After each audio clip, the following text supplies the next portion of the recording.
Because say that again. Say that again. What are Drake fans called? Because I just realized I liked Drake a couple weeks ago. I didn't know. You know what I'm saying? And I'm a Drake fan? Well, I thought that was called like the Drizzlers or something.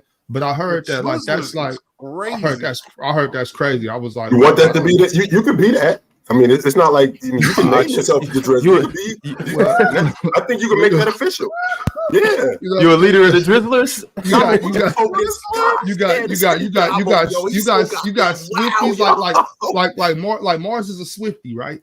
You know what I'm saying? So like, what are the Drake fans? Are they like the Drizzies, the Drizzlers? Like, what are they? You know what I'm saying? They're the Drizzlers. I swear to God, they're the Drizzlers. That's it, Domo. He's officially stamped as a Drizzler now. Okay, that's what's up. Okay, he's a Drizzler now. I don't care what no one else is called. I is the leader of the Drizzlers. All right, the Drizzlers. That's what we doing. Oh, I'm just trying to figure it out, man. So I figured out that show. Y'all would know. It's too early for this, man. Yeah, the record has been set straight. You obviously got the Swifties, you got the Beehive, everybody got their own tribe, but Drake's followers are the Drizzlers, and Ox may or may not be the leader of them. No. To answer your question though, at least from what I've heard from people, Aubrey's Angels is what I've heard Drake fans be called. Aubrey's Angels. I'm dead serious. Aubrey's Angels. Aubrey's Angels. Yeah. Nah, I'm cool. Mars proudly wears a Swiftie hat, by the way. Mars is 100% down with Taylor Swift. So ain't no in-betweens with that. I'm listening to Snow on the Beach right now.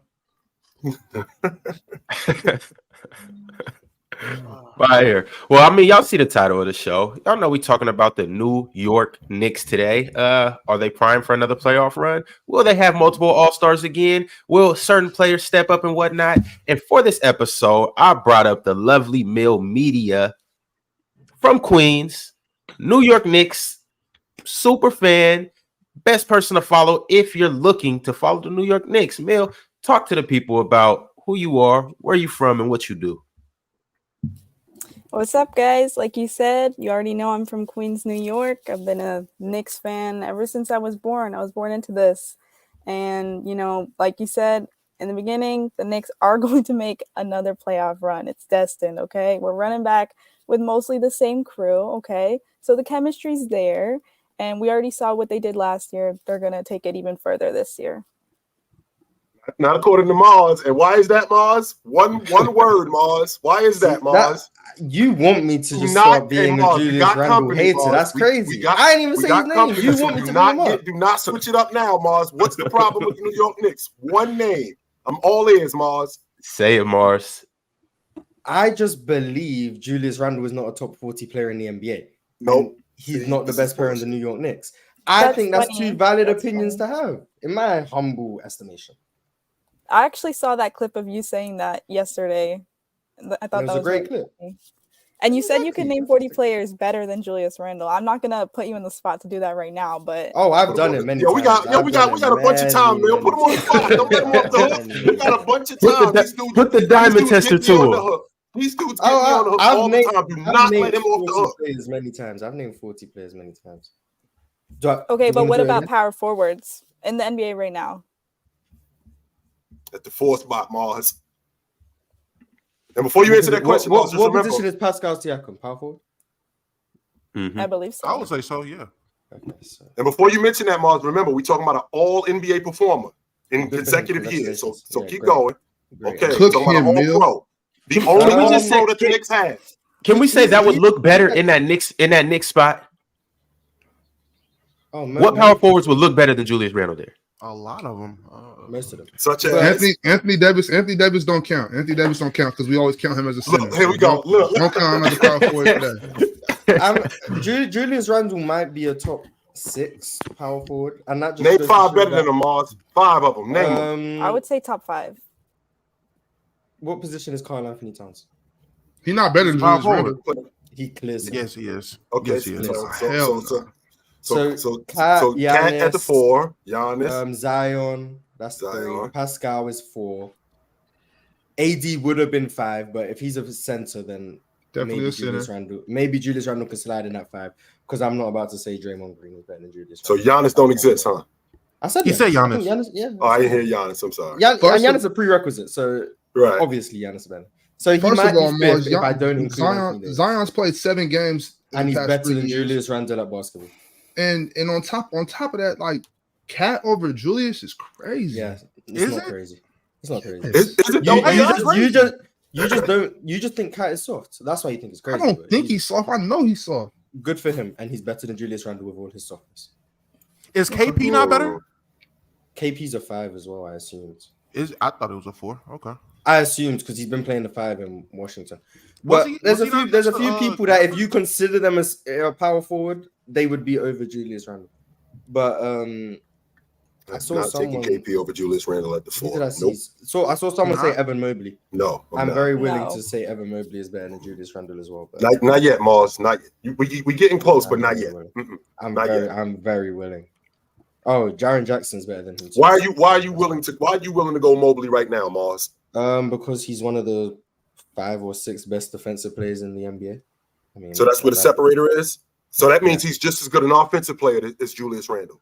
No, Julius Randle's maybe an average defender, and offensively, there's some terrorism there. So it makes me think, Evan Mobley might be better. I'd rather have Evan Mobley on my team than Julius Randle. So is Evan Mobley that much better a defensive player than Julius Randle is him an offensive player? Yes. That much better? Julius Randle, Evan Mobley provides more value on defense than Julius Randle does on offense. Did y'all not watch the playoffs? I did watch the playoffs. Yes, I did. I'm saying we seen them matched up. I think Julius was bullying them boys. That's all he did. He was definitely not bullying Evan Mobley. Maybe I have to rewatch the series. That was not happening. Now, if you want to say Mitchell Robinson was doing a great job with Jarrett Allen, I can agree. If you want to say Isaiah Hartenstein was doing a great job with Jarrett Allen, I can agree. Evan Mobley was not getting bullied by Julius Randle. That was not occurring. And you're sure of this, Mars? What was going on then, Mars? Evan Mobley was playing elite defense one-on-one with Julius Randle, and then the New York Knicks were crushing rebounds, and Jarrett Allen was getting bullied by the New York Knicks bigs. Julius Randle was not bullying anyone, in my, once again, humble estimation. Right, but so from what you saw, they were crashing the boards. And with them crashing, after Julius Randle would miss another jump shot defended by Evan Mobley. Yes. With them crashing the backboard, did they take Evan Mobley out of the game like Hartenstein? Did they not push him around as opposed to him getting pushed around? They may have pushed Evan Mobley that's around. the point, Mark. Julius Randle did not push him around. That's what I'm saying. I'm not giving Julius Randle credit for what the Knicks did. He was not pushing Evan Mobley around, in my humble estimation. Did he outplay Evan Mobley in that series? That's a yes or no question, Mars. Did he outplay Evan Mobley in that series? Yes or no? Sure. It wasn't by a wide margin. No, I don't think it was by a wide margin. They both didn't play very good, especially offensively. And why didn't Evan Mobley play good? I think a lot of that had to do with Julius Randle being more physical with him. And it's the first time he's been in the playoffs. And I think that he was roughed up a little bit. I think the level of intensity in the playoffs is way different than the level of intensity in the regular season. And I feel like the defense that Evan Mobley was playing on Julius Randle doesn't make shots consistently like that. I ain't gonna fight that, Mars. And when you're running up on a dude like Evan Mobley as a defender, sure. However, that goes right back to him too in terms of defense because he got roughed up also. So his offense suffered because the defensive intensity increased in the playoffs. He missed. I could count double-digit amount of times Evan Mobley just missed bunnies around the rim. I just think he's a flawed offensive player, and I think I've acknowledged that, and I still think he's better than Julius Randle. That's how. Mars, remember we did the thing with Killian Hayes, and Domo asked, "Can you name 3 good things, 3 positive things about Killian Hayes?" Julius Randle was a great rebounder.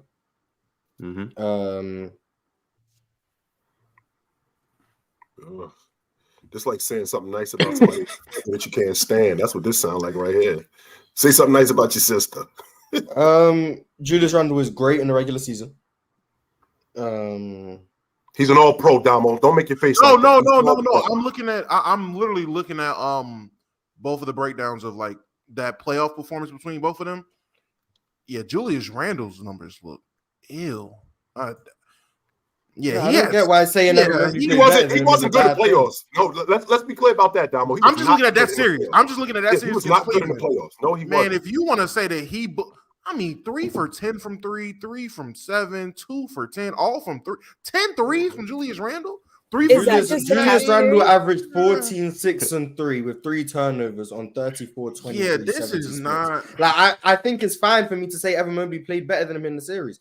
I don't get why that's crazy. Evan Mobley averaged like 10 points and 10 rebounds on 46% shooting and played much better defense. And that's just looking at the box score. If you watch the games, Julius Randle was playing like the second coming of a terrorist. But they won the series, so congratulations to him. So, yeah, I got 2 good things, and also he has a very good left hand. 3 good things. Well, you go ahead. Yeah, I mean, Evan Mobley might have outplayed him in the playoffs, but that's mainly because he was hurt playing throughout both series. I mean, he got injured right before the season ended. So that first Cavs series was the first time he was playing since his injury. Of course, he's not going to play to his best performance. Then he got injured again in the Miami series. So if you're saying Evan Mobley outplayed him, I'll give you that because he wasn't playing to his best ability. Would you say he was hurt? But in 2021, he was not injured. I'm about to say, was he injured against the Hawks? Because I'm looking at that Hawks series. We all know no, but that's a different situation. Yeah. Do you think he's improved since? That was different, though. So do you think he's improved since 2021? Yeah, I do. I think with having Jalen Brunson by his side, he's definitely improved and calmed down because if you look back at that 2021 series against the Hawks, they're doubling him throughout majority of the games and all the pressure was on him. Okay. That's why he would turn over the ball so much. He didn't know what to do with it when he got doubled. But now this past year with Jalen by his side, he's been able to be more relaxed as a player. You know, all the pressure isn't on him anymore. And, you know, we saw it through the regular season. He put up 25 and 10. He was a beast, but the playoffs is a different story. But I'm going to give him, you know, the benefit of the doubt this time because of the injuries. So did he get better or did his job just get easier because he got Jalen Brunson? He got better. He don't do that, Mars. And I'm arguing because she said that he's more relaxed and he doesn't have as much pressure. So does that mean he improved or does that mean he's just his life is easier? But you can't do that because that's like saying everybody that got help and make them their job easier. It means that they're not improving their game. No, but I don't think he's improving his game. I think his game has so changed. you could say that, but don't determine it based on did he get better or his job is just easier. You can't use that because then it's no good players. Because that means people with no help that's killing it can't be empty stats. The only person I've called empty stats was Jeremy Grant in Detroit. And that's because he's not a 20-point per game scorer. Everyone else, I didn't call empty stats. Did he average 20 points last year? I'm pretty sure he averaged 20 a game in Portland last year. Yeah. Jeremy Grant on a good team is not a 20-point per game scorer. I don't believe that. I don't believe he ever will be that. I believe he's a third or fourth option. His 20 points are empty stats. But I never called Bradley Beal empty stats. I never called Devin Booker empty stats. All of these guys who I know would like that when they were putting up great numbers, I never called them empty stats. But third options nowadays are 20-point scorers, though, for the most part. I said he's a third or fourth option. Okay, but okay. And on most teams that are like competing, I don't think he's putting up 20 points again. But that's the only person I've ever called empty stats. And if you have a problem with that one, that's fine. Yeah, I'm not a big Randle fan anyway, but I'm just here for my last 20 minutes so we could talk about my Knicks. I was here for some whack-ass Hornets thing, and that was disappointing. Yeah, we back on the Knicks. But I do want to ask a question. Look at Domo. Look at Domo. Wait, look at Domo. Mill, you being a New York fan as well, I want to ask, how do you guys feel about your 1 and 2 option? And we were just talking about Julius Randle. How do you feel about the team being built around Julius Randle and Jalen Brunson? I'll go first. I think the Knicks also again is probably a second round exit again. Which is just so sad. But I love Jalen Brunson. I love whoever they're gonna put around him. He got snubbed last year on a lot of things. All-Star, All-NBA team. I think Jalen Brunson played had a hell of a year last year, and he was like the driving force for sure. So I love the new pieces they picked up just for complementary pieces. And but when they got that RJ kid, I don't know how far they'll go with RJ Barrett, to be honest. RJ Barrett is my Julius Randle's to Mars, I guess, because I feel the same way about RJ as I do about Julius. So right, and it's because RJ, like, yes, he's good, but I'm sorry, but I've always am gonna continue to expect more, and I hope finally this year I could see more from him. That's different, Dell. Hold on for a second, Dell. That's different. Mars thinks Julius Randle is whack. No, I think he's not top 40. I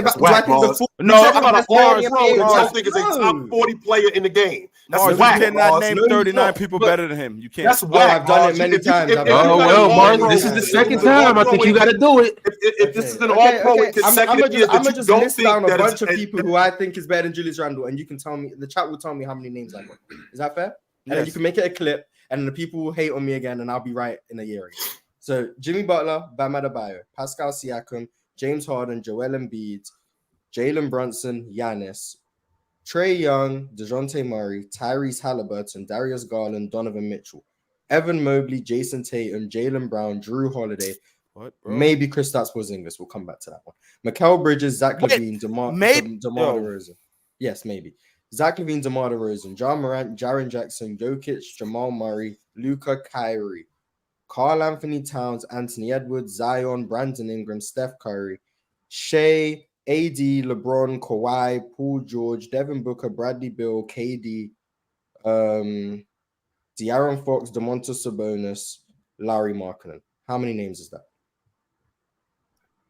The chat will tell me how many names that was. I got thrown off the track when he said Zach LaVine and DeMar DeRozan, who he hates also, by the way. See, I don't hate them. I just think DeMar DeRozan isn't very good in the playoffs, but he's still better than Julius Randle.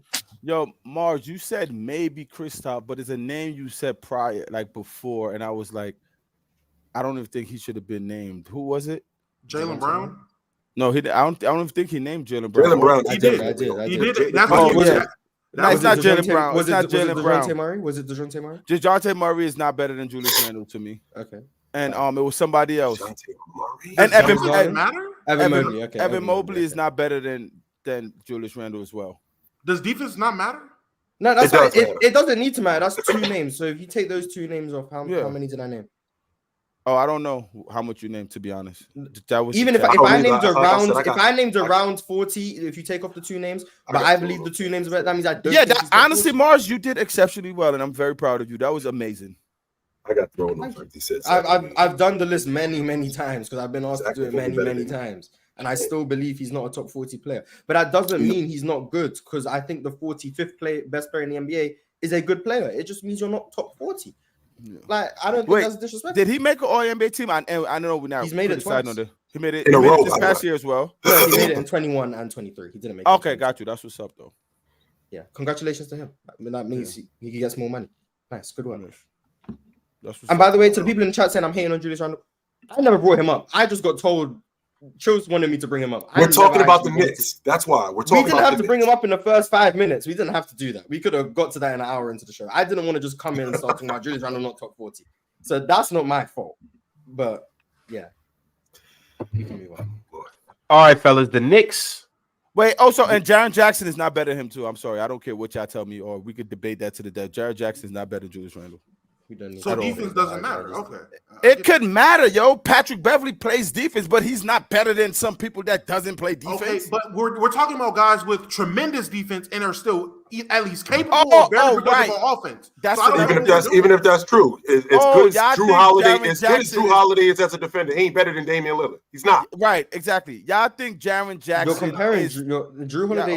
Damian Lillard's a transcendent offensive player. Julius Randle is not that. That doesn't. No, he's not doing that. He's just making a point, which is simple. Don't even. Yeah, it's a bad point because of what. Yo, Domo, you really think that Jaren Jackson is a elite defender? Like that's you think so? I believe if we're comparing him to Julius Randle, yes. I do. Nice. Compared to Julius Randle, I'm talking. We're not talking about you because Julius Randle averaged how much points in the NBA? 25. I think that's a lot of points, right? Or no? I don't think Jaren Jackson is better than him because he. plays y'all's supreme defense. I don't think he's that good of a defender, but let the defensive player of the year tell it, right? We're talking about a guy who, No, I and think Mars is being generous, in my opinion, saying he's an average defender. We're talking about a below average defender that's giving you 25 versus an elite defender giving you damn near 20, 19, 20. If we're just Wait, why is he an elite defender? Because we see defense as more than just one-on-one stopping somebody, unlike you, which is why No, but what he blocks a lot. Like I watch games too. I watch some of the Olympics. It's not the NBA, so it don't count. And I seen bigs having their way with him. Yeah. Well, one, he's not a center, so I feel like a lot of power forwards, especially in today's NBA, if you put him at center and there's a true center on the other side, a lot of them can have their way with him. Honestly, they played only one true center, which was Lithuanian. All the others wasn't true centers. They was having their way with him. Their way. Every big on the other team was having their way with him. At the end of the day, he was still played out of position, in my opinion, which I still think matters. But even if if we're gonna sit there and say, the Olympic games proved he wasn't an elite defender. No, I'm not saying that. I know before that. In the NBA, he's still an elite defender. Before that, it's not that many elite defenders in the NBA to me. Anthony Davis is one. Kawhi in his prime is two. Elite big man defender. Should I say that? Is it the semantics of the grammar? Elite big man defender. In terms of big defenders, only Anthony Davis. Only Anthony Davis is elite. So what is he? A really good one? A great one? What he is the stats game for y'all, and y'all just see him block some shots, and y'all think he's an amazing defender. Honestly, okay. I'm being totally honest. And regardless, even if it's just a stat game. Comparing Julius Randle's defense to that is abysmal. So no one brought up Julius. But I'm saying Julius Randle basketball game is better than him. He's better than him. But AD's not the only elite big defender though. You got Bam, you got Bam, you got Rudy Gobert, you got Nic Claxton. Rudy Gobert. Claxton. What are we doing here? Yes, you got Bam, you got Nic Claxton, you got Rudy Gobert. All of them remind Rudy and you got Evan Mobley. All of them remind me of prime Hassan Whiteside, averaging 4 blocks a game. So just say you don't watch him, bro. Like, why are we lying? Nic Claxton reminds you of Hassan Whiteside. That actually makes more sense. The elite defender is what Anthony Davis did to the Grizzlies. That's elite defense. He was wilding. I've never seen that in the last 6-7 years. There's no way you watch Nic Claxton and say, "Oh yeah, he's just game is on local." No, I'm saying block shots. Brooke Lopez. I was in another one chat. Good looking chat. Brooke Lopez is.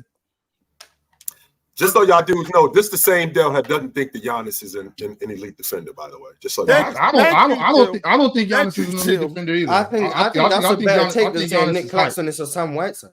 Yeah. I can agree with you on that one, Dale. I don't think Giannis is an elite defender either.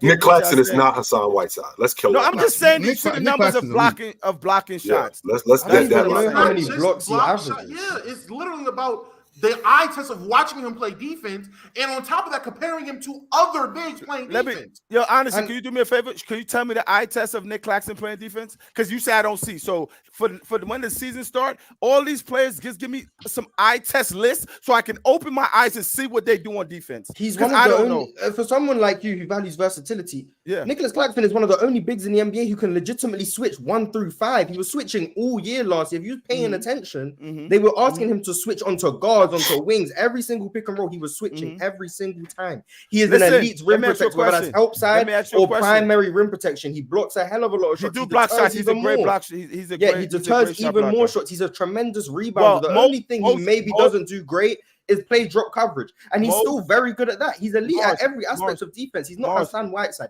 He doesn't just chase blocks and just jump out of place. He doesn't do that. He's also very disciplined. Deter shots. So don't say that. Most shot blockers deter shots. So don't say that. He deters shots. If you block shots, defense. What's the difference?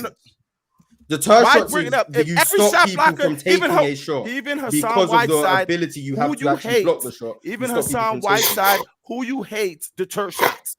Because he could block shots. He was a good rim protector. But does he do any of those things that Mars was talking about? Not only does he do any of those things that Mars was talking about, does Mitchell Robinson do any of those things that Mars talked about? And Mitchell Robinson is your starting 5-man, by the way. Mitchell Robinson is your starting 5-man in New York. Does he do any of those things that Nic Claxton is a better defense than Mitchell Robinson. We didn't bring up. Okay, I'm not talking about. Hold on. Mars said something that I loved. Honestly, you said he switched 1 to 5, and then you brought up. People say Rudy Gobert switched 1 to 5 as well. They would ask him to. Rudy Gobert does not play on the perimeter 20 feet away from the basket effectively. No, he does not. I never said he no, did he does not. Which means he does not switch onto the 2 guard. Are you He serious? can't switch onto the 2 guard.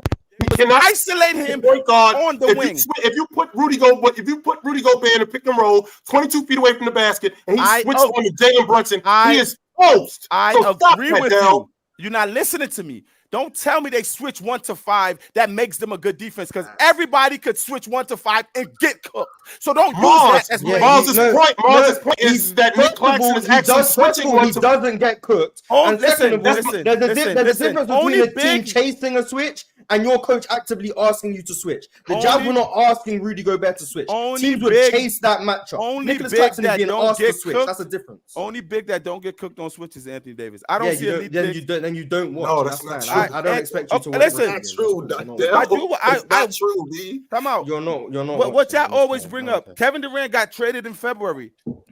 Oh, I glazed Kevin Durant, this, that, and the third. I watched Brooklyn play basketball. I love how Claxton played, but Claxton is not an elite defender that y'all are telling me he is. I'm sorry.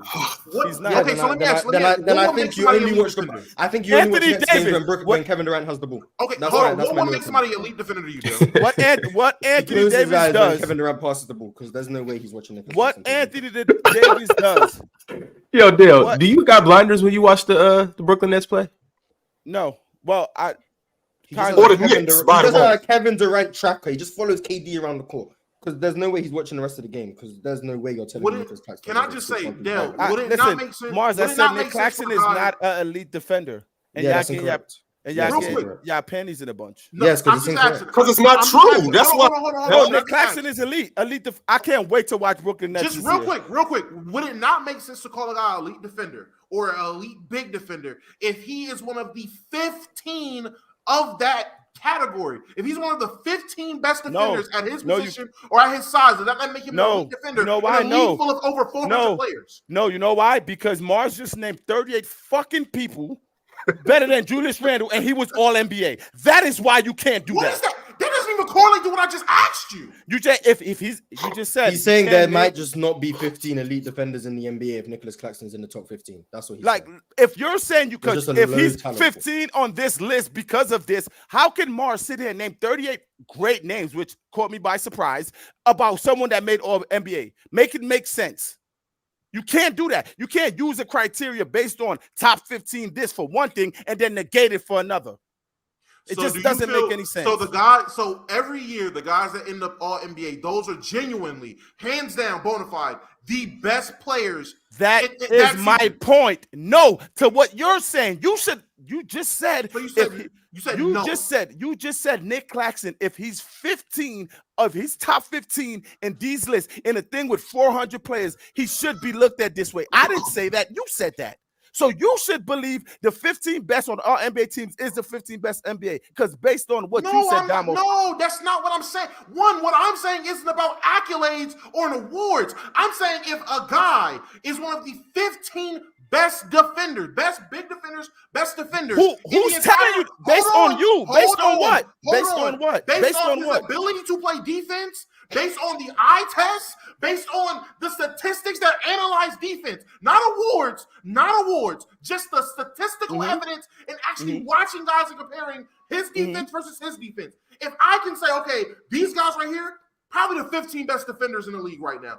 That should be those guys should be seen as the elite defenders. But I'm not a numbers guy. You don't have to keep going. I'm not a numbers guy. Okay, but you're an accolades guy. Because what you're telling me is because I'm not an accolades guy either. Okay, but what you're telling me is because Julius Randle was an all-NBA player. I'm not telling you that. You're wrong. Guys that weren't all-NBA players better than him. You just saying I got upset that Mars named 39 who got upset better than him. Are you? All right. That one, honestly, we're waiting to talk. Ron, get this off there, and then we got to move on. Right. Ask Domo what he's drinking in Charlotte, because I got to go, because he just argued a point that nothing I agree with ever on this show. He just literally tried to argue a point of some things that I've never said. I can't wait to watch Josh Hart play. Hey, Domo, I'm gonna be pulling up there probably around like March or February. Have some of that for me on tap. I got for you, man. Be easy, Dal. Come to the phone. I got you. Up. Yo, and with that being said, I mean it's kind of hard to call what's his name? Nic Claxton elite when he's the third best defender on his team. But we'll get to that another time. Why? You do it with Giannis. Giannis was the third best defender on his team, and he was elite. The hell is that? We'll get to that another time. I want to talk about the Knicks. The Knicks, they finished 5th in the NBA last year. They had a record of 47-35. Mill, I want to ask you, do they finish over or under 5th? They're finishing or at 5th? They're finishing over. I take them as the 4th seed this season. So they jumped Cleveland? Yeah. I mean, we beat Cleveland in the playoffs. You saw how we basically demolished them, especially Brunson took over. I mean, and in the regular season, we're going to do the same thing. So you feel like you guys improved? I mean, we only added one player to the roster, and he's not obviously a superstar, Dante DiVincenzo, but I think he could really help us off the bench. And we're, like I said, we're sticking with the same crew mostly. So, you know, the chemistry is already there. I think that it can only go up from here when you have the same crew. You know, they already can feel each other. They know how to work together. Emil, do y'all still got Evan Fournier? Yeah, we still have him on the team. I don't know why he's still there because he's been saying some questionable stuff, but he's still there. Evan clearly doesn't want to be there. He shouldn't want to be there. Really He's too good to be sitting on that bench like that. That's crazy. I know. It's because he's making 18 million. That's a hard contract to move when you're Evan Fournier. That's why he's still on the team. I'm sure the Knicks have looked at getting rid of him, but no team wants 18 million for the next year. I think that's a steal, personally. Is there anybody like on this roster that we feel is going to take like a step forward from last year? Like, is Quentin Grimes going to take a leap? Is this going to be the year RJ starts to fulfill that potential that he had coming into the league? Is Jacob Toppin going to be better than his brother? Which is crazy to think they'll let go of Obi for his brother. It's wild. That is wild. When I heard that news that, you know, he's on the Knicks now and Obi's gone. But talking about Grimes, there is speculation that he will take a leap. Obviously, that's what we hope, because he's been working with a lot of great trainers this offseason, like JJ Redick. We want him to be more of a catch and shoot type of player. Last season, he would always be passing the ball whenever he got it. We'd like him to take more shots because he is a pure shooter. If you've seen his form, if you've seen him taking shots, he's got it. And we definitely think he's going to take a leap. We already seen him defensively. He's been defending the best players in this game this past season. He's starting for the Knicks. He defends the best player on every opposing team. But offensively, we want him to take that leap to average more points per game. And we know that he can do it. He can be a great three-point shooter, but he just has to take those shots confidently. How are we feeling about RJ Barrett? I'm going into next year. I'm a big RJ Barrett fan. These y'all dudes up here be killing RJ Barrett. I think it's nuts. I think he's better in transition, particularly on the right side of the floor. That's where he gets most of his action. And even though he's left-handed, I think he's better in transition. He's a decent one-on-one player. He could be better defensively, but he's playing with a ball-dominant guard who I think needs to get him more involved in offense and set him up to get better shots. If he could get that, I think he'd be more effective offensively for the New York Knicks. But the year before they got him in 22, he started the season slow. I think the first 10 or 15 games he started slow. For the rest of the season, he averaged 22 a game. So he could score the basketball. So with that being said, if you could get him more involved in the offense and get him in the spots where he can be effective, he could just be better for them. I'm a big RJ Barrett fan. Plus, you drafted him with a top 3 pick. You should be developing him. He's a kid. If RJ Barrett was the starting shooting guard at the Indiana Pacers, he'd probably be an all-star. Because Halliburton would get him a lot. Yeah, Tyrese Halliburton makes his team. Halliburton would get him more involved in the offense, way more involved in the offense than Brunson does. 100%. He put him in better positions to score. Yes, he would. I mean, I'm a big RJ fan too, but last season was disappointing. You know, disregarding the playoffs, the regular season was disappointing to watch. And, you know, you could say that obviously the point guard needs to give him more touches so he can reach that higher point of being a better scorer. but his 3-point percentage was awful last season, and his defense was not up to par. And defensively, that's up to him. He can't depend on anyone to make him better on the defensive side. Yep. And offensively, his 3-point shot, I don't know what happened there. I think that his form was a little off, or if they're trying to tweak his shot. So his 3-point percentage was awful. But, and a lot of things happened last season to him. He had the flu, and that took him out for like 2 weeks, and then he cut his finger. That took him out for another few weeks as well. He was dealing with a lot of stuff, which made it such a disappointing season. He did average under 20 points per game, but I would have loved to see him take a bigger leap than he had the year before. He hasn't made the All-Star team yet. Do I think he will this season? Honestly, it's hard to say. I think he might reach that point where he could make the All-Star team, but I see him getting snubbed. He's probably going to be at that level, but there's only so many people that can make the All-Star team, and I don't think we're going to have Randle, Jalen, and RJ all on that team. Even if that's true, him playing at an All-Star level elevates your crew. So with him playing at an All-Star level, that makes Jalen better. That makes Julius Randle better. That makes Mitchell Robinson better. That makes a lot of the core of your team better. So, I mean, his offense dictates a lot of his game. And I think that one of the main reasons why he wasn't like that was because he playing with a ball-dominant point guard in Jalen Brunson. Now, that doesn't mean that Jalen Brunson still can't score, but get him more involved in the game offensively. I'd like to see him do that more, because I think RJ Barrett is a lot more effective than people give him credit for.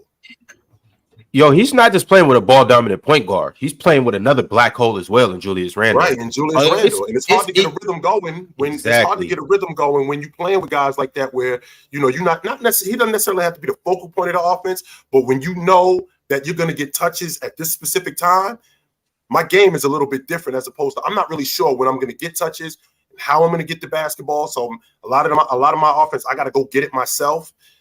That could be tough for him. Yeah, with that being said and done, though, I'm like, RJ, you shot 31% from three. You were 7 for 16 from the field.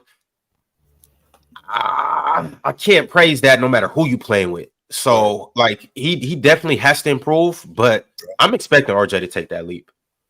All-star, I don't know, but I'm like, to average 19 next to those two, I think he just gotta become a little more efficient. And I think the Olympics helped him. Or not the Olympics, just playing in FIBA. I think that helped him. And I think just the natural progression of him getting older. I think we discount or discredit a lot of how these guys' age. We don't factor in 23 is young. RJ Barrett he's still growing mentally, physically, emotionally, everything. He's still becoming a man. So I'm like, I expect just a leap of 23 to 24, him to just to relax more. Be more poised. The game becomes slower. Him to get even, keep in mind, Jalen Brunson just got there last year. So his whole role shifted on the team with a ball-dominant point guard who is arguably the best player on your team. So I expect him to get more flow in the offense. Him to learn how to play off Brunson better. Him to learn to get to his spots a little better. And I expect him just to have a better season. I don't know if he'll average more than 19, but I think it'll look a whole lot better. That's also coaching too, Ron, because when you talk about a guy like Tibbs' game plan is predicated on defense. RJ Barrett hasn't really shown much that he's that much of a defender. His game is predicated on his offense getting going. Now, if he could become better defensively, once again, we're talking about a kid that's 23 years old. So his game's still growing, right? His game is still growing. And I think once he's able to put those two things together, I think we're looking at a different dude, a completely different dude. And I'm not a Knicks fan. Free RJ. I'm definitely not a Knicks fan. I still think they're a top 5 seed in the East. I don't think that they jumped Cleveland. In fact, I think Cleveland's jumped them. I think that defensively they've gotten better. Cleveland's gotten better. I think they jumped them. But it's going to be tough for the Knicks in the East. Real tough for the Knicks in the East. I just can't get behind the fact that the Knicks getting – I mean, again, I think they plateau. I don't think they got any worse. I just think they plateau. I don't think they've done anything really to make them that much of a better team. I mean, DiVincenzo can definitely add something, but I don't think it's added enough for me to be like, yeah, they're definitely taking that step forward. I'm not an RJ believer. Coming out of college, I didn't think his game would translate on the NBA level. I didn't see what people were seeing. He did. I mean, to some extent, he panned out a little bit better than I assumed, but he's still not as good as he was advertised to be, or he's still not as good as people assumed he was going to be. And now we're going into year 5, and I feel you. He's still young. 23 is still young, going 23, 24. But I don't know how much more improvement he's really about to have. Honestly, like I don't see it. And if we're talking about a guy that's had steady improvement up until the point where they got Brunson, and now Brunson is there, I mean, it should make your job easier. Now, I do get it's adjustment of roles. Your role is changing. You're playing a different style of basketball. But I feel like it should be easier for you. So if you're struggling with getting an easier style of basketball for yourself, then I don't know. Me, I'm Mr. 2 years early rather than 2 years late. If I'm Domo, they just got this crew, like this crew that they have. Okay, the constant has been RJ. They drafted him. They just got Brunson, right? They just added DiVincenzo, right? So not with just adding DiVincenzo, Grimes is still coming into his own. Mitchell Robinson is now playing the way Mitchell Robinson as a big defensively can play. I think he led the league in offensive rebounds. That's second chance points that's going to give the Knicks more opportunity to score. But this is still a team that's trying to figure it out. So to say that they plateaued with a team that's still no, I think they're going to plateau. I think they're going to plateau. It's not like they're the Warriors with Dre, Clay, and Steph, where they've been together 8-9 years. Wait a minute, man. We still trying to figure it out with this group. And I feel like as long as RJ's there, they're still going to try to figure out. I think you trade him. I ain't going to lie. You got Josh Hart. You got Quentin Grimes. You got DiVincenzo. You got Quickly. You have other guys there. You have other guys that can make roles, other role players that can be suffice. I think you trade RJ Barrett for even better role players or some other assets or draft capital or something, and that's a switch you make. That's just me. But I could be. You know me. I'm Mr. Real Drastic. I'm with the drastic changes. Julius Randle. Work it out with him. Jalen Brunson, great acquisition. You have other good role players, cool. RJ, I'm out on RJ. I will try to figure something else out. I want to hear from everybody how they feel about RJ. Keep him or trade him. I do want to read this super chat from Toxic Key. He said the Knicks should do RJ in whatever for D Mitch. It's a win-win situation for both teams. Tiki, we ain't heard from you. Oh, talk to us. Why you think they should have done that? They could have. Remember that offseason that Donovan Mitchell was supposed to, come to the Knicks. He really wanted to, but he ended up going to the Cavs. The big talks that summer was RJ and a couple picks, but the Knicks didn't do that. They wanted to keep RJ. Do I agree with that?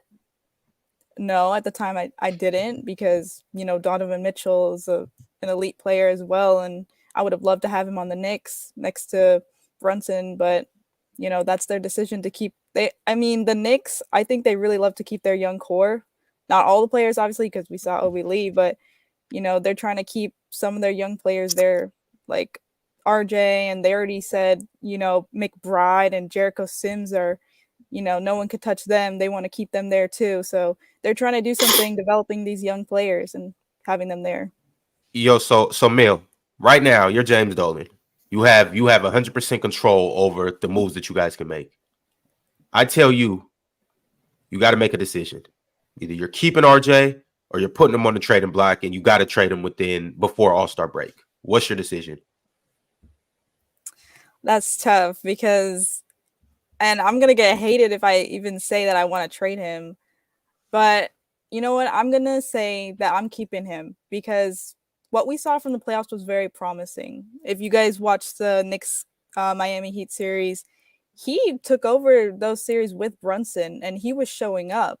And I think that's really promising to see, and it could help him take a leap into this next season that we haven't seen before. I don't like to give up on guys that easily, get them off of our team that quick. I feel like there's still more to his game that we haven't seen yet, and like you said, he did go to FIBA. He got a medal. I think that's more, that's giving him more confidence. Sure. And he's he's known to start the season slow, but I think being in FIBA, it's gonna make him start fast and get off to a good pace.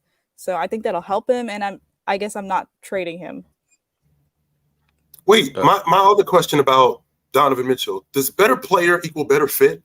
Because Donovan Mitchell is a better player than RJ Barrett. But is he a better fit for this unit than RJ Barrett is? Because again, we haven't seen the best of RJ Barrett.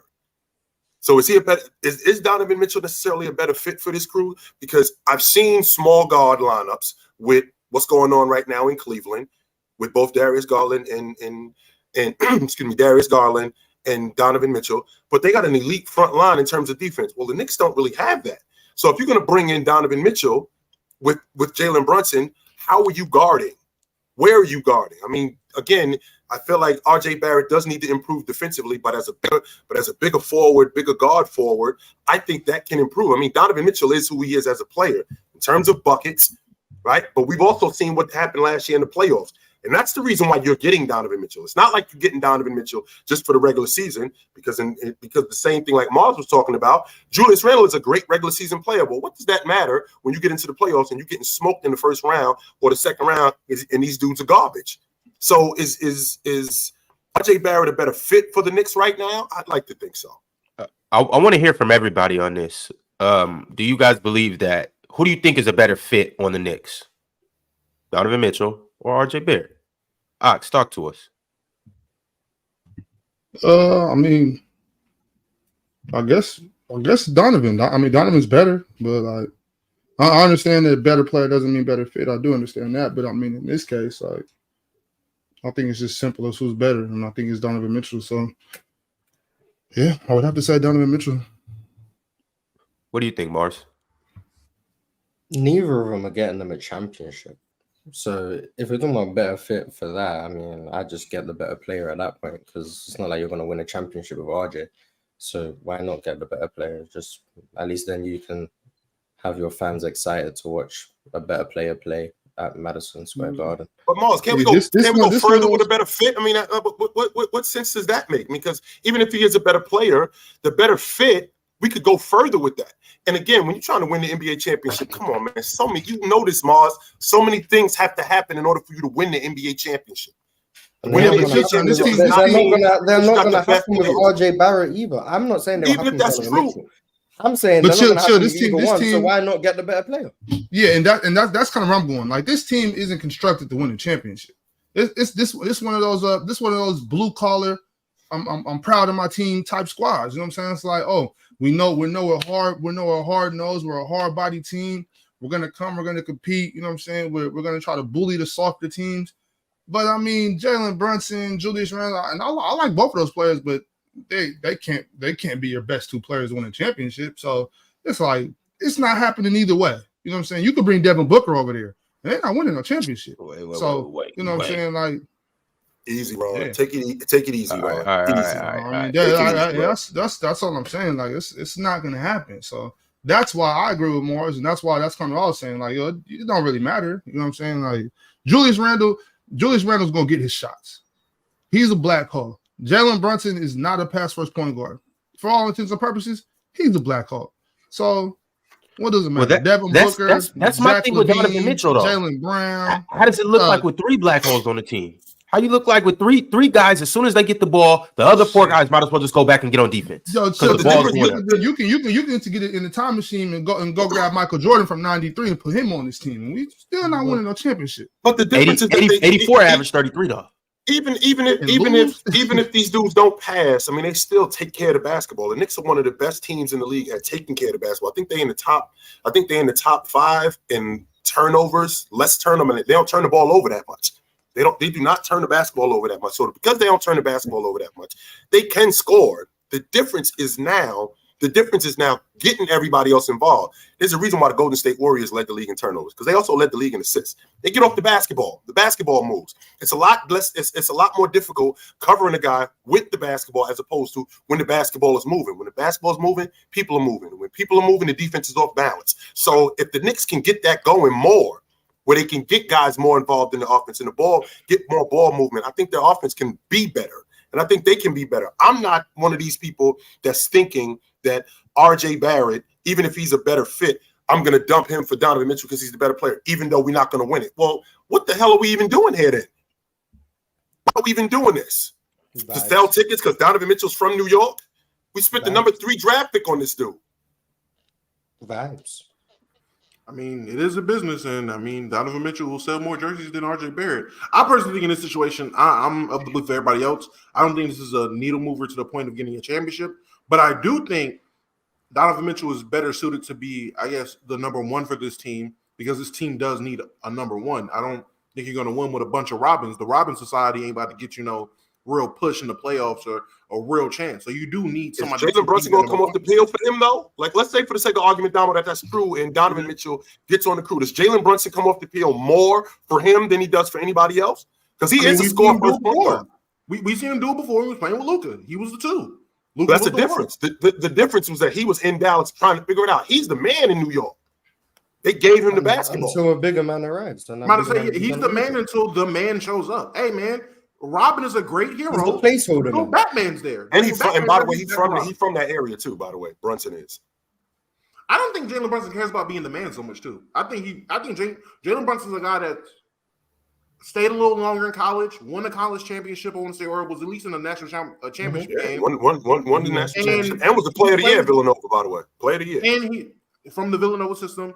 And he plays the game the right way. So I think if it's a situation where he sees somebody who's genuinely like a Donovan Mitchell or seen as one of the better players in the league, he will do what it takes to win. I don't think he's ego tripping to the point of, oh, I was behind Luka for so long. Now I got my money. I got my team. It's my team. I don't think he's that guy. Yo, so now I wanna hear from everybody on where they think that the Knicks will land in the regular season and how far they're going to playoffs. Let's play this game. Yo, Ticket, we haven't heard from you all show, my man. Talk to us about the New York Knicks. What's up, Playboy? First, I'm going to show a little love to the Jet Beauty of the Week up there. Salute to you for coming on and chopping it up with us. Mill, you know, it's good to have a breath of fresh air up here from a lady's perspective who actually, you sound like you know what you're talking about. So, you know, I respect that. Also for the record, Mill, for the record, Mill, the Jet Beauty, we looked forward to the Jet magazine for that specific thing. To open up Jet magazine and see who the Jet Beauty was. Just so you know. On page 43. That means you're doing your thing. Yeah, yes, so also Shaq, man. Bro, run my bread, dog. We still on this. Hey, Shaq, pay this dude. Stop playing, yo, so we can get back to work. Stop playing, Shaq. You think I'm playing? I'm gonna go on strike. Y'all think I'm playing? I'm gonna go on strike until you pay me my $500, man. Yeah. I don't care what nobody don't quit like Jordan. Ticket, don't quit like Jordan. Like Jordan. No, it's principalities to this thing, man. You know what I'm saying? It's gotta be some level of respect. And let me touch on one thing that y'all had said. I was listening, and the young lady she was talking about RJ Barrett with the team. And you guys were talking about RJ Barrett, and you guys were talking about from the Cavs, Donovan Mitchell. I don't think that'd be a good move if the Knicks made that move. I don't think sometimes you have to make that many additions. I think the Knicks additions are just them keeping the team together and building off the chemistry that they had from last year.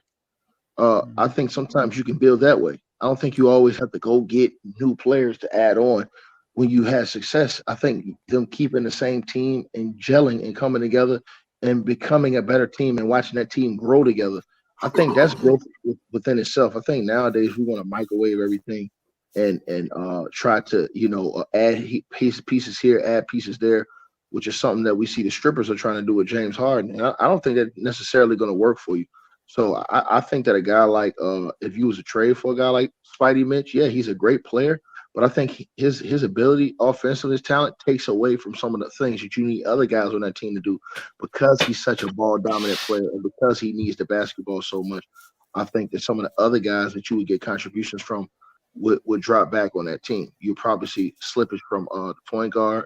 You'll probably see a little slippage from Julius Randle, and you don't want to see that. You want to see those guys kind of grow in their roles, and I like what the Knicks are doing. I like that they're comfortable right now, and I think that what Chilltown said was completely gibberish because how can the Cavs pass these guys when they absolutely dominated the Cavs last year?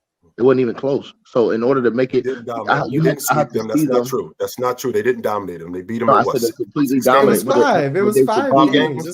They dominated. They completely dominated them. They completely dominated them in that series last year. And I just think that the Cavs have to show it first before we say, "Hey, man, they're above them this year." I think they got to prove it. because I think they got exposed last year against the New York Knicks. And I do think that the Knicks are better than the Brooklyn Nets. I think that they're better than the Cavs. I think that I agree with what Mill was saying. Hey, they one of the top teams in the East, and we're not giving them credit just for keeping their team together and for coming back, you understand, with continuity, same coach, same system, players, being able to have jail time together. They have good chemistry. A lot of that stuff counts when you're trying to build a franchise and trying to build a winning organization, rather than just a revolving door of moving pieces when things don't work out. As far as Ron, what was your question real quick? I actually got a new question. In light of you saying you would like to keep the core together and jail time and all of that stuff, what do you think their peak is right now? Like, if they keep this core together for 5 years, what's the farthest you can see them going? It all depends on matchups and what they do during the regular season. I expect them to be around the same amount of wins, maybe a little bit more than they had last season. And it all depends on matchups in the playoffs. Who do they get? In the East, to me, it's all about your matchups and who you get in that first round. So I think that they need to put themselves in a top 4 spot in order to not play Boston, Milwaukee, or one of those teams in the first round, But I like them pretty much against all the other teams, maybe except for Miami. I got to see what Miami looks like this year, because they always, every time you count Miami out, they pop up. Like the Candyman, but all the other teams, I'm picking them over all the other teams in the 7-game series. Period. And a team like the Knicks, man, again, you just see the growth. So I think that their ceiling, if they can get a 4th seed, let's say they can get a 4th seed, I think they can potentially push going to the conference finals if they can avoid and listen again. I'm not picking them to beat the Bucks. I'm not picking them to beat the Celtics, and I'm not picking them right now to beat what you know what? I would pick them to beat Philly right now. So I take that back. I think they are better than Philly. And I think especially the way Philly's looking right now, they are better. I think they can beat Philly. I don't think Philly's mentally tough enough to beat them in the 7-game series, because if Philly brings the same type of intensity Brooklyn brought on defense with their ability, the talent that they have offensively, I think New York could beat Philly in the 7-game series where they're at right now. So really, those are only 2 teams I can really say in the East that are really head and shoulder above them is the Celtics and the Bucks. Everybody else is fair play, so I can see them going deep I can see them going 7 games in the second round or to the conference finals this coming up season. Okay. Yo, Mill, how many teams in the playoffs do you not want to play? Are you just absolutely like, yo, nah, we don't want those problems? Like he said, I think the main ones you want to watch out for are the Celtics and the Bucks, but everyone else, fair play, I think. Hey, Mill, that's why I like you already. You know what I'm saying? You riding with the ticket today. Believe that. What else do the rest of you guys think? Like, who are the teams that the Knicks don't want to play? I think we can all agree on the Bucks and the Celtics, right? Yeah. Who else do they not want to see in the playoffs? Miami, Cleveland, Philly. That's about it. I don't think if they go against Philly, that's going to be a good series for them. Miami, that's another team where I got to see what y'all looking like this year. I understand out the last 4 or 5 years, y'all been a competitive team. Don't underestimate Miami, but I'm gonna keep underestimating Miami. So I'm gonna have to see them. Cleveland, they did smack Cleveland this past playoffs. So I don't think it's fair because I don't think Cleveland has done enough to just push them over the Knicks. I think that's another situation where it's like unless guys take leaps, it's a plateau. So that's what I'm banking on, Domo. That right there, what you just said, that's what I'm banking on this season. I'm thinking that Evan Mobley takes a leap this year. I'm thinking Darius Garland gets better. That's what I'm banking on, and I think at the end of the season, I think they jump the Knicks. Now that happens, I do agree with you, Chill. I definitely agree with that. But it's still not that many teams. So yeah, the Bucks, the Celtics, and I say the Sixers are like, to me, clear favorites against the Knicks. Other than that, the Knicks got shot really with everybody else. Mars? Mel, you the first girl I've seen without that New York slang and talk like that. What's up with that? You from New York, but you don't got that, like, you know how the New York girls be talking. Yo, son, what's up, son? I don't know. I mean, yeah, I'm from New York, but I You mean, cool. it I Do you like comes say that. out B? when I'm Yeah. angry. Do Yeah, you you say, got oh, it. man. Oh, okay. Do you Oh, say you B at got the end of your sentences? No, I don't do that. Have you ever said what's up, son? No, not son. Oh, okay, all right. I mean, I use a few here and there, but I don't know. It's not really part of my vocabulary too much. I like that. She chilled, man. The other New York girls, they be like, "Yo, son, what you doing, B?" Like, yo, he's a weirdo. Yeah, They be that's just not talking how I like, talk in my house. yeah. I'm glad you don't be up here talking like Cardi B and stuff. I like that. It's cool. Yo, so to wrap up our whole Knicks segment, I wanna kind of go around the room and I want to ask you guys, what's your all-time like New York Knicks lineup? If you had to do an all-time New York Knicks lineup, what would it be? Walt Frazier at the 1, Pearl at the 2, Carmelo at the 3, Willis Reed at the 4, Ewing at the 5. I concur. I like that, except for Willis Reed. Willis Reed's out of here. Melo's playing the 4. Matter of fact, Patrick Ewing's out of here too. Amari's playing the 5. Melo's playing the 4. Yeah. Amari's playing the 5. Melo's playing the 4. Mel got that look on her face like, what's happening right now? This is hold on. regular. Because Steve Novak starting at the 3. See what I'm talking about? See what I'm Steve talking about? Novak. I was actually at the thinking 3. about Steve Novak. That's the Hey, discount, double check. Steve Novak at the 3.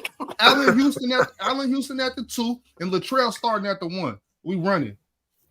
Trail Sprewell at the 1? Hell no. We running. We thugging. We running. Personally, I think you guys are being disrespectful to the best run in New York history. One of the best runs in New York sports history. I gotta start Jeremy Lin in my 1. And then after that, we'll fill it in. I am taking Pearl. I'm taking Pearl off, and I'm putting Allen Houston on. You're right. I can't believe I forgot Allen Houston. My fault. Allen Houston at the 2. Allen over the Pearl? Yes. Pearl game wasn't what it was in New York that it was in Washington. When he was in Washington, it was completely different. Allen Houston, they brought him in New York. They brought him in with the Knicks after John Starks was going the other way, and he was much better as a Knick than he was in Detroit. So yeah, I'll go with Frazier at the 1, Allen Houston at the 2, Carmelo at the 3, Willis Reed at the 4, and Ewing at the 5. Y'all all tripping. Give me Starberry at the 1. I had the shoes back in the day. Give me Stephon Marbury at the 1. Give me John Starks at the 2. Give me Jared Jeffries at the 3. Give me Jared Jeffries. Yeah. Jared Jeffries at the 3. Big double right. J. Yeah, Jared Jeffries at the 3. Let me get Danilo at the 4. Someone in the chat just said it. Thank you. Danilo at the 4, and at the 5, my guy Eddie Curry. And I'm bringing Wilson Chandler off the bench first. We just being nasty. Yeah. I'm bringing Nate Robinson off the bench first. That's my 6th. Hey, Nate and Jamal both coming off the pod first at the same time. Y'all both go in. Please, Will, can we please let's try do to be that? respectful and pick some all-time greats. Please, okay. please, can we do that? Wilson Chandler's all-time great. I'm glad you said that, my lady, because when I say something like that to them, they'll get mad at me and start talking. But see, you a lady, they can't talk to you like that. You understand? They'll get canceled. So yes, I'm glad that you check these clowns for playing the clown stuff. Marbury, play 5 minutes. Hey, Mil, can I ask you? You guys are being clowns around now. I got a question. I got a question for Mil. Mil, we talked about this yesterday, and you a lady. You seem like you know basketball, so I can respect your opinion on this. I want to ask you a question. Are you familiar with the career of Michael Jordan? I'm asking. No, I'm serious. No, I'm not joking. I'm gonna ask you a question. You're tread lightly. No. I'm being very serious. Am I about to get? No. I'm gonna ask you a question. No, I'm gonna ask you a question. I just want you to give me your honest opinion. Nobody's gonna clown you with whatever. Do you think that Michael Jordan was a quitter? No. No, Mil. Okay, did Michael Jordan quit? Did Michael Jordan? She said no. That's all I wanted. Hey, Mil. That's all I wanted to ask you, because this is I just want to show you that these guys that are sitting around you right here, except for me, you know what I'm saying? They're a bunch of cappers. Yesterday we had a show, and all of these guys ran a narrative that Michael Jordan was a quitter, because after he won 3 championships, he said, "I'm tired of beating you guys. I'm going home." And so for you to say that you don't think he's a quitter, I respect that, because it was me against the whole chat room, like it always is. But now it's me and you against these clowns. So I'm cool with Bonnie that. and Clyde. Y'all take that L. Take that L, y'all. Take that L. Take that. And you can't tell her she don't know basketball. You can't tell her she don't know basketball because she's up here into the room, and here goes Ticket again telling some of the story. He didn't tell you the whole story. No, I asked her straight up though. I asked her, "Does she think Michael Jordan was a quitter?" And she said no. She said no. So we can move on. She said Right. no. Ticket says no. Everyone else is Okay. wrong. Thanks for clearing that up, Miss Mill. Right. We appreciate Thank you you. for clearing that up for All us. right. Thank you. Okay. We know Michael Jordan never quit. Okay, I'm gonna go ahead and say my lineup if we're moving Yeah, on just a little bit. Yeah. Let's do that. At point guard, I'm gonna have the greatest, Walt Clyde Frazier. You already know. Number 2 at shooting guard. I mean, this is a tough one. You guys brought up Allen Houston, but I think I might put Bernard King there. And number 3, small forward, I'm gonna have Carmelo Anthony, of course, and we're gonna have Willis Reed the 4, and of course we're gonna have Patrick Ewing at the 5, one of the most dominant centers ever. Well, since we're on the topic of asking questions from past shows, Mil, you know basketball. We have to respect your opinion. In 1992, was Patrick Ewing a top 15 player in the NBA? Do you think? 1992? Yeah, just in the early 90s. You don't have to do this. In the early 90s, do you think Patrick Ewing was a top 15 player in the NBA? Top 15. I mean, if we're going centers, I would obviously yes, but all players, I have to see a list of everyone. Thank you, Mill. Thank you, Mill. See, that's why, hey, Mill, a confident decision. I'm rolling with you from now on, because they tried to set you up just then. Because that was another conversation. That was another conversation we had, Mill, about Pat Ewing, and was he not a top 15 player in the league at that time? And I said he wasn't. And all of these jabronis that's sitting around us right now went against me again. You know, when you're not on here, it's pretty much everybody against me. But today, I'm seeing that me and you have a lot in common, and I respect that, because you're coming from a non-biased opinion, because you haven't been on here to see these jabronis in action. But you're seeing today what type of foolishness you can just both be wrong, right? Like she's not excluded. That's what I'm saying. That's what I'm saying. If she said Patrick Ewing wasn't top 15 in 92, then she wrong, just like you. Yeah, you guys are both wrong together. Congratulations, you got a partner in wrongness, and there's nothing wrong with that. She's allowed to be wrong, just like you're allowed to be wrong, which happens a lot. So Mill, quick question for you: was at that time we're in 1992? Was he better than David Robinson? I don't think so. How about Olajuwon? No, not Olajuwon. How about Malone? Oh, not him. Oh, Jesus. See, how about Malone?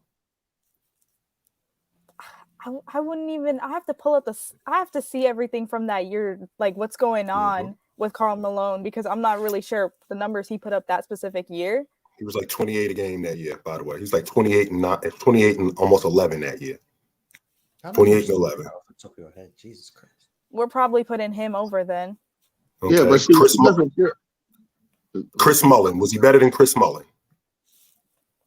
Again, I'm just talking. This is what I want to do, Mill. I just want to talk about. I don't want you to think about the numbers for a second. I just want you to, from your knowledge and knowing these players, and this is during their prime. These players aren't good players. They're in the middle of their prime, and I'm giving you these players, and I want you to tell me what you think when they're matched up against Patrick Ewing. So again, David Robinson. I would say no. Karl Malone. Probably not. Mullin. Honestly, if we're going like one-on-one, I think. Player for player. Yeah, player for player. She's got Ewing. In 19, not over the course of their career, just in that She's one got year. Ewing, chill. She's got Ewing. Okay. She's going All right. Patrick Ewing. Well, man, why do you think that way? Well, I just want to answer this question. I think this will be good. You are a Knicks fan. What was your perception of Patrick Ewing as a Knicks fan? What was your perception of him as a player? She was not around during that time. No, but she understands the history. But she understands some of the history to know him as a player. What was it? Being a Knicks fan? What is some of you guys' thought process when it comes to Pat Ewing? Because I know some people love him. Oh, I ain't gonna answer for you. I'll let you answer. Go ahead. Oh yeah, obviously, I wasn't alive to watch him play, but from what I've been told and seen, he was a very dominant center, and he led the Knicks to multiple finals appearances. So he's one of the greatest Knicks of all time. He should. I mean, it would have been amazing if the Knicks could have won those finals with him because he deserves a championship. And yeah, I mean, he was a great center, one of the most dominant in that era with a lot of centers as well. A few that we mentioned. The only big of that era, the only elite big of that era to not win it. It's no problem. I'm just cool with. I kind of agree with one of the guys that played with him, one of his teammates, Charles Oakley. He's very critical of Pat Ewing, as far as just Pat not being a guy who fulfilled his full potential and being able to get that team over the hump. He thought Pat was too high maintenance, and he thought that Pat, and he said this on numerous occasions on interviews, he said that just Pat wasn't the leader that they needed to get that team over the hump. They always came up short because he came up short when they needed him to be that guy. You know what I'm saying? And Charles Oakley has consistently called him out on that.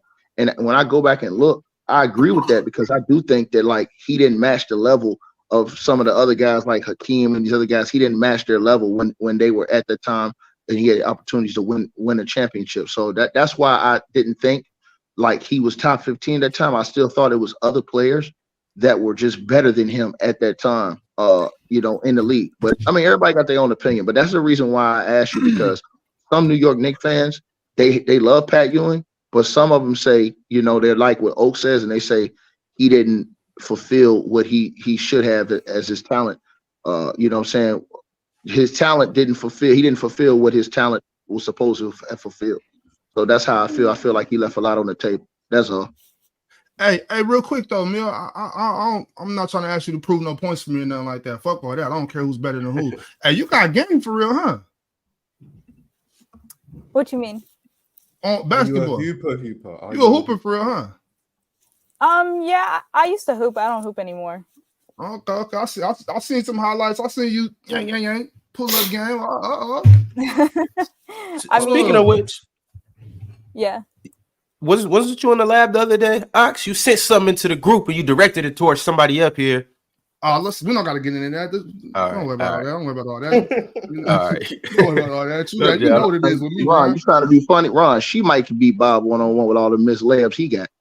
Hey, but that's what I'm getting at. Ticket. I'm saying she might can beat you one-on-one. All the missed layups I seen you miss. Hey, you were missing layups without. You were missing layups without defense, Bob. You were missing layups without defense. Hey, that's a fact, Ticket. She might can beat me, but I know your ass can't. So I'm just saying, I seen you on tape missing layups against Low. I mean, respect Low's defense. You said what? Yeah, first of all, do that. Respect Low's defense. Like, hold on, what is Low's defense? Hey man, he clogs that paint, man. That's fouls. That's his defense foul. All right, nah. We moving on. Domo, stay with me, Domo. Focus, Domo. I'm talking about the young ladies' basketball ability. I'm talking about the young ladies' basketball ability.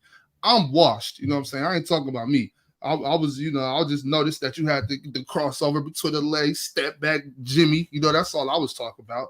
I'm not talking about me busting ticket ass. That's too easy. Chill, man. It's Mars analysis of Lowe's game for me. But go ahead, Domo. I'm just saying, chill. I promise you, I'm here. I'm just here to talk about basketball. This Dirty Mac section is going crazy. The Dirty Mac is wild, right? Crazy, right? You know what I'm saying? Crazy. I'm trying to talk about basketball. What is happening right now? What's going on right now? What are we doing? All right, y'all. I got a couple super chats, and then we're gonna get into some other segments on the show. So let's go ahead and get to it. It's Mr. GQ to you said Chilltown is like that old guard dog that just sit at the window and barks at people walking by. But it still bite your ass if you run up on him. Run up on him and he'll bite your ass. Yes, he will. Mm-hmm. All right. Dev sent through the super chat. Dev said, if the Nuggets had De'Aaron Fox instead of Murray, would they still have won a chip? I know it's going to look a little different, but Fox is like that. Hell no. No. Hell no. No. We're not going to do that. There's no way in hell they would have won a championship with De'Aaron Fox. His game don't fit. His game don't fit Jokic like Murray's game fit Jokic. You understand? He was the clutchest dude in the game last year, but he is too ball dominant to play with a guy like Jokic. He needs the ball too much in his hands to operate to play with a guy like Jokic. Murray can more so play off of Jokic because Murray can play off the ball better than De'Aaron Fox has proven that he can do to this point. Facts. De'Aaron Fox fucking sucks. Next question. No, I didn't say that. I think he's a great player. I think he's the clutchest guy in the game. I just don't think his game. No, you didn't say it. I said it. Oh, okay. Hey, does anybody up here believe that De'Aaron Fox on the Nuggets equals a championship? I think they still win, personally. I think they could. I can see it. I can see them still winning. Do they win the same way? Maybe. I mean, maybe not, but I can see it. He's good enough. It looks different, but it's possible. Like, I'm just thinking about all the pistol action they run with Domantas Sabonis and De'Aaron Fox. You turn that into Jokic. Like, I just think it looks different, but it works. I don't know if they win or not, but they definitely have a strong chance. Okay. Jameer Toussaint came through with the super chat and said Hawks ran Collins on Randle and locked him up. Sad. Wasn't Randle injured? Hold on. Wasn't Randle? Didn't Randle have a real injury? Did he suffer? Hey, Mill, did he suffer? No, in 2021. Oh, okay. I was going to stop you talking about last year. No, hold on. Was he injured that year too? Didn't he get injured in the playoffs that year too? No, he just had basketball deficiencies in 2021. He was just bad, y'all. Mm-hmm. Yeah, he did get locked up that playoff series. Obviously, we lost to Atlanta. Wasn't expecting that. So, do you hate Trae Young? This is a great question. Do you hate Trae Young? No, he doesn't cross my mind too much. I don't hate him. I know there's a lot of theories that Knicks fans are crazy about Trae Young. They hate him, but no. Yeah, he did shush the Garden crowd, but that's not a reason to hate a player. It's just a part of the game, competitiveness. Wow. Nice. She said she ain't worried about Trae Young. Trae, listen to this. He come in there and drop 50 this year. That's your fault, Mill. I don't see that happening, but we'll see. Damn. Jameer Toussaint with back-to-back super chat saying, considering he averaged 30 plus on the Hawks in the 2021 regular season. He did. Sounds like a playoff dropper to me. Very well, in fact. Stanley with the super chat said, who are the rule changers in the game today or in today's games? Like Wilt. James Harden. I was going to say the same thing. James Harden. And then for a bad way. His way of changing the rules. A terrible way. Yeah, he wants to manipulate just shooting threes and kicking out and getting crazy fouls and stuff like that. And so I still can't figure out, Ron, why in the world the Clippers want this guy. Chilton, I don't understand why the Clippers want James Harden. Like, you already got Russ. Russ was balling and playing well. You had some type of chemistry with him before Kawhi and them got hurt. He had great. He actually saved their season last year, to be honest with y'all, because they was heading nowhere fast. Offensively, they was horrible and everything. Now you want to trade Terrence Mann, get draft capital, and go get James Harden? What does James Harden do for him? He don't play no defense. He's already showed you he'll cry at any given time. He'll run out of any situation when it ain't in his favor. What does he do for that team? I don't understand. People keep saying, oh, well, he can set up this. Well, wasn't that what Russ was doing? And we've already seen what James Harden and Russ looked like in Houston. And Russ left because they couldn't get along together. So now you're going to put them onto with Kawhi Leonard and Paul George? I'm surprised more people ain't calling this out, man. Speaking of Kawhi, he's on that list too, though. Ticket for people that change the rule, change rules because of, the what you call it, load managing and shit like that. So they changed the rules. He on that list as well. Kyle Luke talking about he want him to play 65 to 70 games this year. Kyle Luke said yesterday. Come on, man, cut this out, man. Stop lying to people. That boy played those 65 games. We know That's why what- they want Harden, man. They're trying to create the LA Avengers. They want all the LA boys on one team to try to bring Sudden the tickets. That's it. Yeah, that's all it is. They want all the LA. So this is a money grab then. That's what this is more than anything. It's a money grab. This makes All no right. sense in terms of winning basketball games. This is literally to fill out that new arena they got coming. Because when do they start playing in that arena? Next year? season, 24, 25. This is to fill out that arena because they're probably going to re-sign him on the Russ deal because James has killed his chances of getting the max. So they're going to sign him on a discount deal and they're going to fill out wherever they are with the LA Avengers. And Domo, They're you not said winning that. though. They're not You winning. call Domo. You call all these names to Domo. You call all these names to Darvin Ham and stuff, bro. Bro, Tyronn Lue is the absolute worst, and I'm gonna tell you why he's the worst, bro. He's the worst because why would you want James Harden as a coach? As a coach, why would you want this guy on your team? He's Do we the know that worst he type does? of- Do we know Yeah, for sure that Tyronn Lue wants yes, yes. He's already said it. Yes, he's already said. He's already acknowledged it. And then check this out. This is another reason why you can't like this guy, bro. He sat up there yesterday, and Domo always talks about these lineups. He says that he's thinking about playing Kawhi at the 4 this season. Think about that. I mean, if He's Clay a can do it, well-known- Kawhi can do it. he's a well-known small ball matchup. So That is not news. That is Yeah, him yeah, and but if- Steve if- Kerr. if Clay been can there do for it, at the like same 5 table. years. They are. So you think? Hold on. You think Kawhi can work at the 4? Yes. If Clay can, hell yeah. Against smaller lineups, yeah, he could do that. Yeah, that absolutely works. I just, Hold on, I'm hold on, just, hold on. I'm This just is- not this is- surprised that isn't- Tyronn Lue's saying that. That's what I'm saying. Hold on. Isn't, Weak isn't, knee James, Kawhi. isn't James Harden a better facilitator than Russ though? No, I'm saying, but weak knee Kawhi. Y'all think that it's okay him playing a dude with that weaker knees at the 4? Well, guys is going to be bigger and stronger than him potentially on a night-to-night basis. How many guys? I don't know about stronger, bigger, sure. Well, first of all, let's look at the Bucks. They got Giannis. Then let's look at the Celtics. They got Porzingis. You named two. Then let's teams look in at the Orlando Magic. They Three teams in the East. got Paolo. Then let's look at the keep going. All you gotta do is I keep on the don't NBA. think Kawhi's definitely Paolo. You've named 6 games in that calendar. You No, literally I'm named saying- 3 teams in the Eastern Conference. No, I'm But giving you. Hold on. I go to the record. Ticket, how about we do this? handle Paolo, though. Ticket, how about we do this? How about we just deal in the Western Conference? Who Memphis got at the 4? Look at the King. Hold on. Look at the Kings. The Kings How got about- hold on. Who does Memphis have at the 4? Jaren Jackson. Okay, Jaren now- Jackson. Okay, He Denver, who- he outweighs him. He outweighs him by like 40 pounds or 30 pounds, and is about 5 inches taller. Then you go to the Denver. Lakers. They got, Jaren Jackson you go to the doesn't Lakers. outweigh How about Kawhi Denver? by 40 Denver. Who pounds. Denver got at the 4? Ticket. Aaron Gordon. Okay. Denver, Aaron Gordon, who I'm that's a gonna tough put Dallas. matchup. How about Dallas? Who Dallas got at the 4? Grant Williams. Grant Williams. No, I don't know. Who did Dallas start yesterday? I don't know. Grant That's what they got. Williams. Grant Williams. Grant Williams. How about Minnesota? Ticket. Who they got at the 4? Carl Anthony Towns. Cat, All right. How about That's New outside. Orleans? Who they got? That's New Orleans. Who they got at the 4? Why bullying you? That's hold on. Cat 6'10". Then you got Zion. Way too Okay, strong. how about Golden State? Who they got at the 4? Draymond. Clay Clay. Thompson. $100 million man. No, Okay, because how about they're saying not Draymond, but it's gonna start off something different because Draymond's hurt. They said they might bring. It will be they said they might bring- Draymond by the start of the season. It's Clay. Yeah, no, Okay, yeah, so- but no, Mars. They said yesterday that they might bring CP3 off the bench. How about Oh, Oklahoma then City? Jonathan Ticket? Kuminga. Okay, so Jonathan Kuminga, who's the same size as I got you. So that's half and half. Oklahoma City. How about Oklahoma City? Chet. Chet's a bigger guy. That's a 7-footer. Let's keep going. Okay. The Lakers. How about the Lakers? They're gonna probably run AD at the 4. How about the Nah, how about Phoenix? KD. How about Phoenix?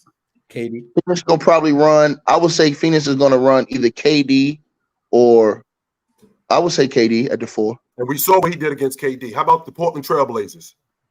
They don't even matter. They got- Jeremy Grant. No, I don't know. What you call said that he might play a big lineup this year. Robert Williams, DeAndre Ayton, one of them. Okay. How about Sacramento? Ticket. Keegan Murray. Yeah, he'll be playing against DeAndre Ayton because he said he's going to run a big lineup. So he'll probably run Robert Williams at the 5 and DeAndre at the 4. So that's DeAndre Ayton, another 7-footer almost. Okay, Sacramento. Keegan Murray. San Okay, Antonio. Murray playing the 4?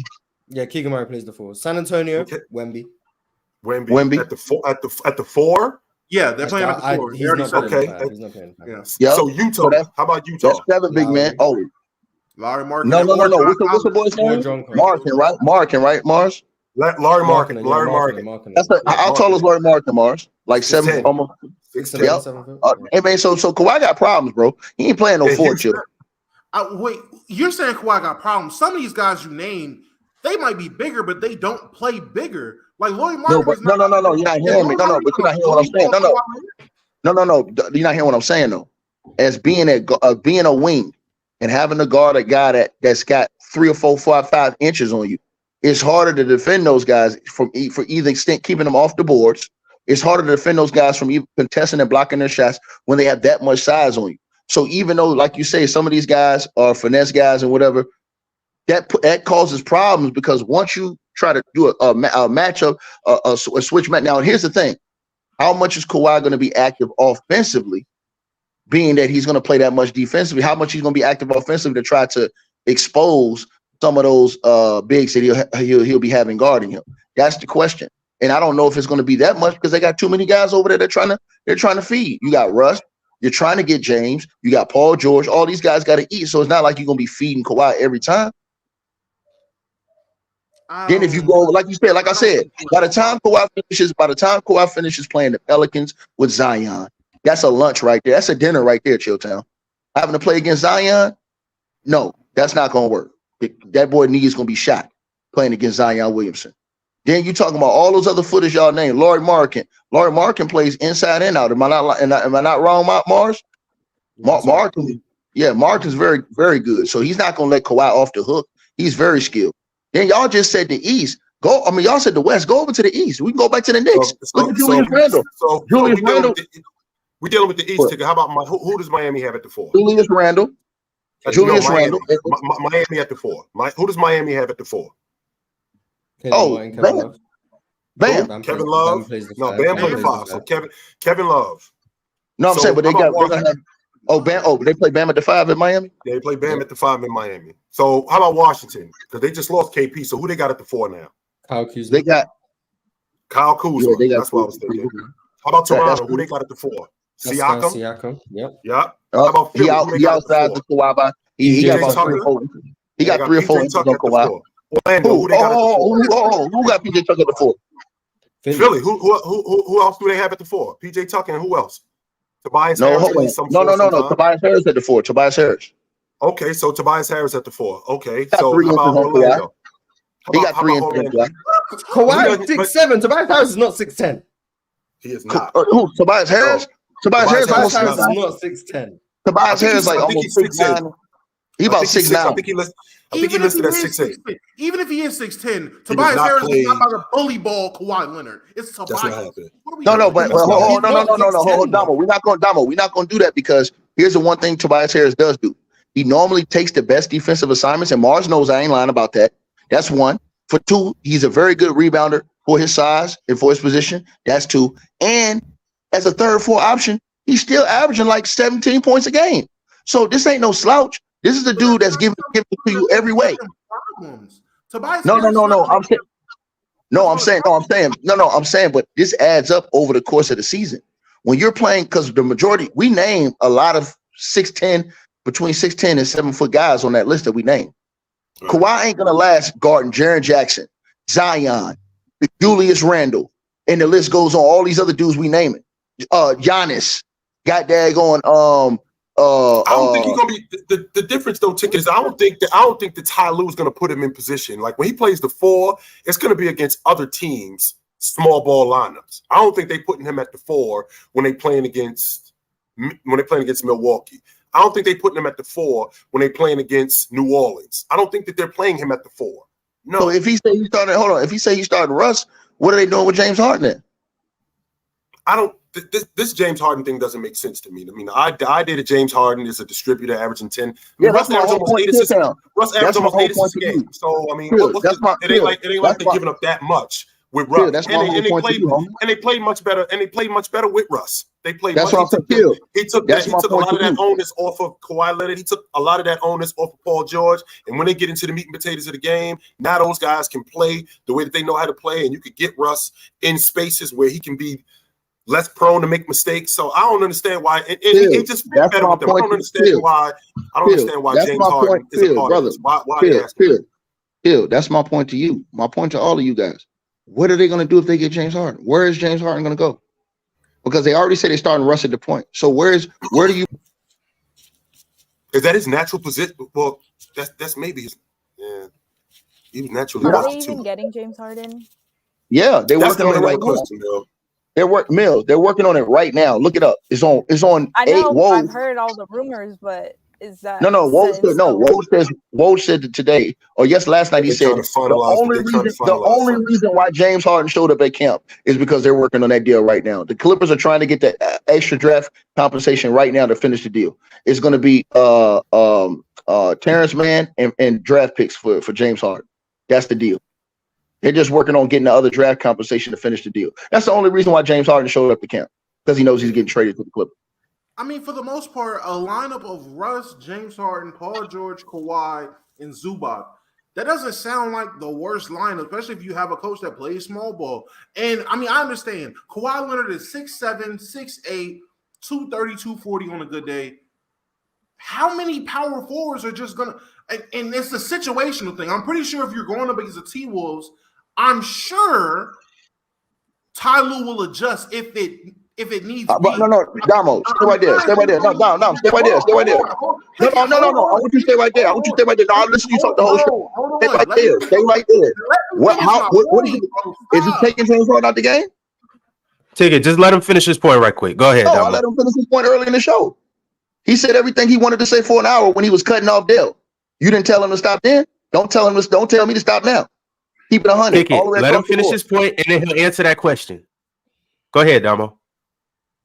Keep the same energy, Ron. Keep the same energy, Ron. Keep the same damn energy. You didn't have that shit for when Dell was in here. When he was cutting off Dell, you didn't say that. You didn't say, hey, Domo, chill out and let Dell finish his point. Don't make me rewind the tape. Yo, Domo, you gonna make Martin Luther King Jr. come out here and make sure we got some freedom ring around here and have some equality around here. Dub civil rights movement. All right, Domo, answer his question then. Go ahead, Ticket. No, my only question to him was he's saying something about moving the lineup. Who's gonna move? Russell Westbrook played the way he played. You came out and said he's the leader of the team. Now he's a starting point guard. James Harden is coming over there. James Harden has forced himself out of 3 teams now. You think good and well that James Harden is going to be the one to adjust and say, I'm going to come off the bench? Or you think it's going to be Kawhi? If you say you're going to move Kawhi around, that means James Harden got to come off the bench. I mean, in a situation where they start the game with that lineup I just said, and they're playing against bigs who are getting the best of them because of the size, it doesn't fucking matter who comes out of the game at that point. It's just someone got to sit. It don't matter if it's Russ, James, Kawhi, Paul George, someone comes off the court, so another big man comes in the game. I'm not saying in those situations, they start usually, and then when we play a big lineup, James, you come off the bench this night, and Russ come off the bench that night. That's not what I'm saying, Ticket. Listen instead of waiting to talk. What I'm saying is when they are in those situations where they're playing the T-Wolves, or they're playing the Grizzlies, or they're playing the Thunder, if shit is not going their way and they're starting to get killed on the rebounds, if shit's not going their way and they're starting to get dominated on the inside, I'm pretty sure Ty Lue's going to say, you know what? Woo! Quick 30. Hey, let's make an adjustment real quick. He should. Now, if he doesn't, he's a terrorist. I agree. But I'm just thinking logically. That's what should happen. Oh, okay, so you're not with him. You would, like Chitchat said, he's not with him changing the lineups. You're not with changing the lineup. So you're not with that. You're not with you. You want them to start. If his philosophy is small ball, let the nigga run his philosophy. That's what he's gonna do. I'm just saying I'm pretty sure he's not gonna just sit there and let his team get abused by bigs with Kawhi Leonard in there at power forward. If he does, he should be fired. Should watch them play the Nuggets. See what he does. Mm-hmm. Start seeing Marcus Morris at the 5. It kept him. His answer to Biggs killing him is go smaller. So, go smaller. Thank you, Mars. Thank you, Mars. It's some truth. That's why I asked him. We've already established that. Who is Ty Lue? Who is he? Small ball merchant, man. He's Steve. Right. Any adjustment is go small and go 5 out. That's the idea. Speed the game up, and go 5 out. That's the idea. No matter what the lineup is, go small. Open up the floor, speed the game up. Yeah, that's why I said, homie,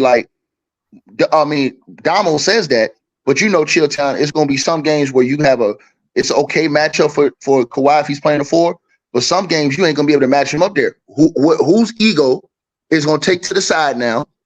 Because you made promises to Russ. Whose ego is going to take to the side and say, all right, I'm going to the bench this game so we can play the right lineup? It should be James Harden ticket. And the reason why it should be James Harden, because I'm coming over to your house. Okay. It's not like you coming here. I'm coming to your house. And with me coming to your house, I'm not just coming to your house to kick my feet up on the kitchen, on the coffee table. No. What is it that you guys need me to do?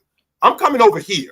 I'm the one that's basically the disruptor. So I got to fit into what y'all got going on. If Leonard doesn't get hurt, we got a different situation with the Clippers playing against Phoenix last year. A completely different situation. Now, you want to add James Harden to that, like Domo said. So I got Russ and I got James Harden in the backcourt. I got Leonard, I got Paul George, and I got Zubac in the front court.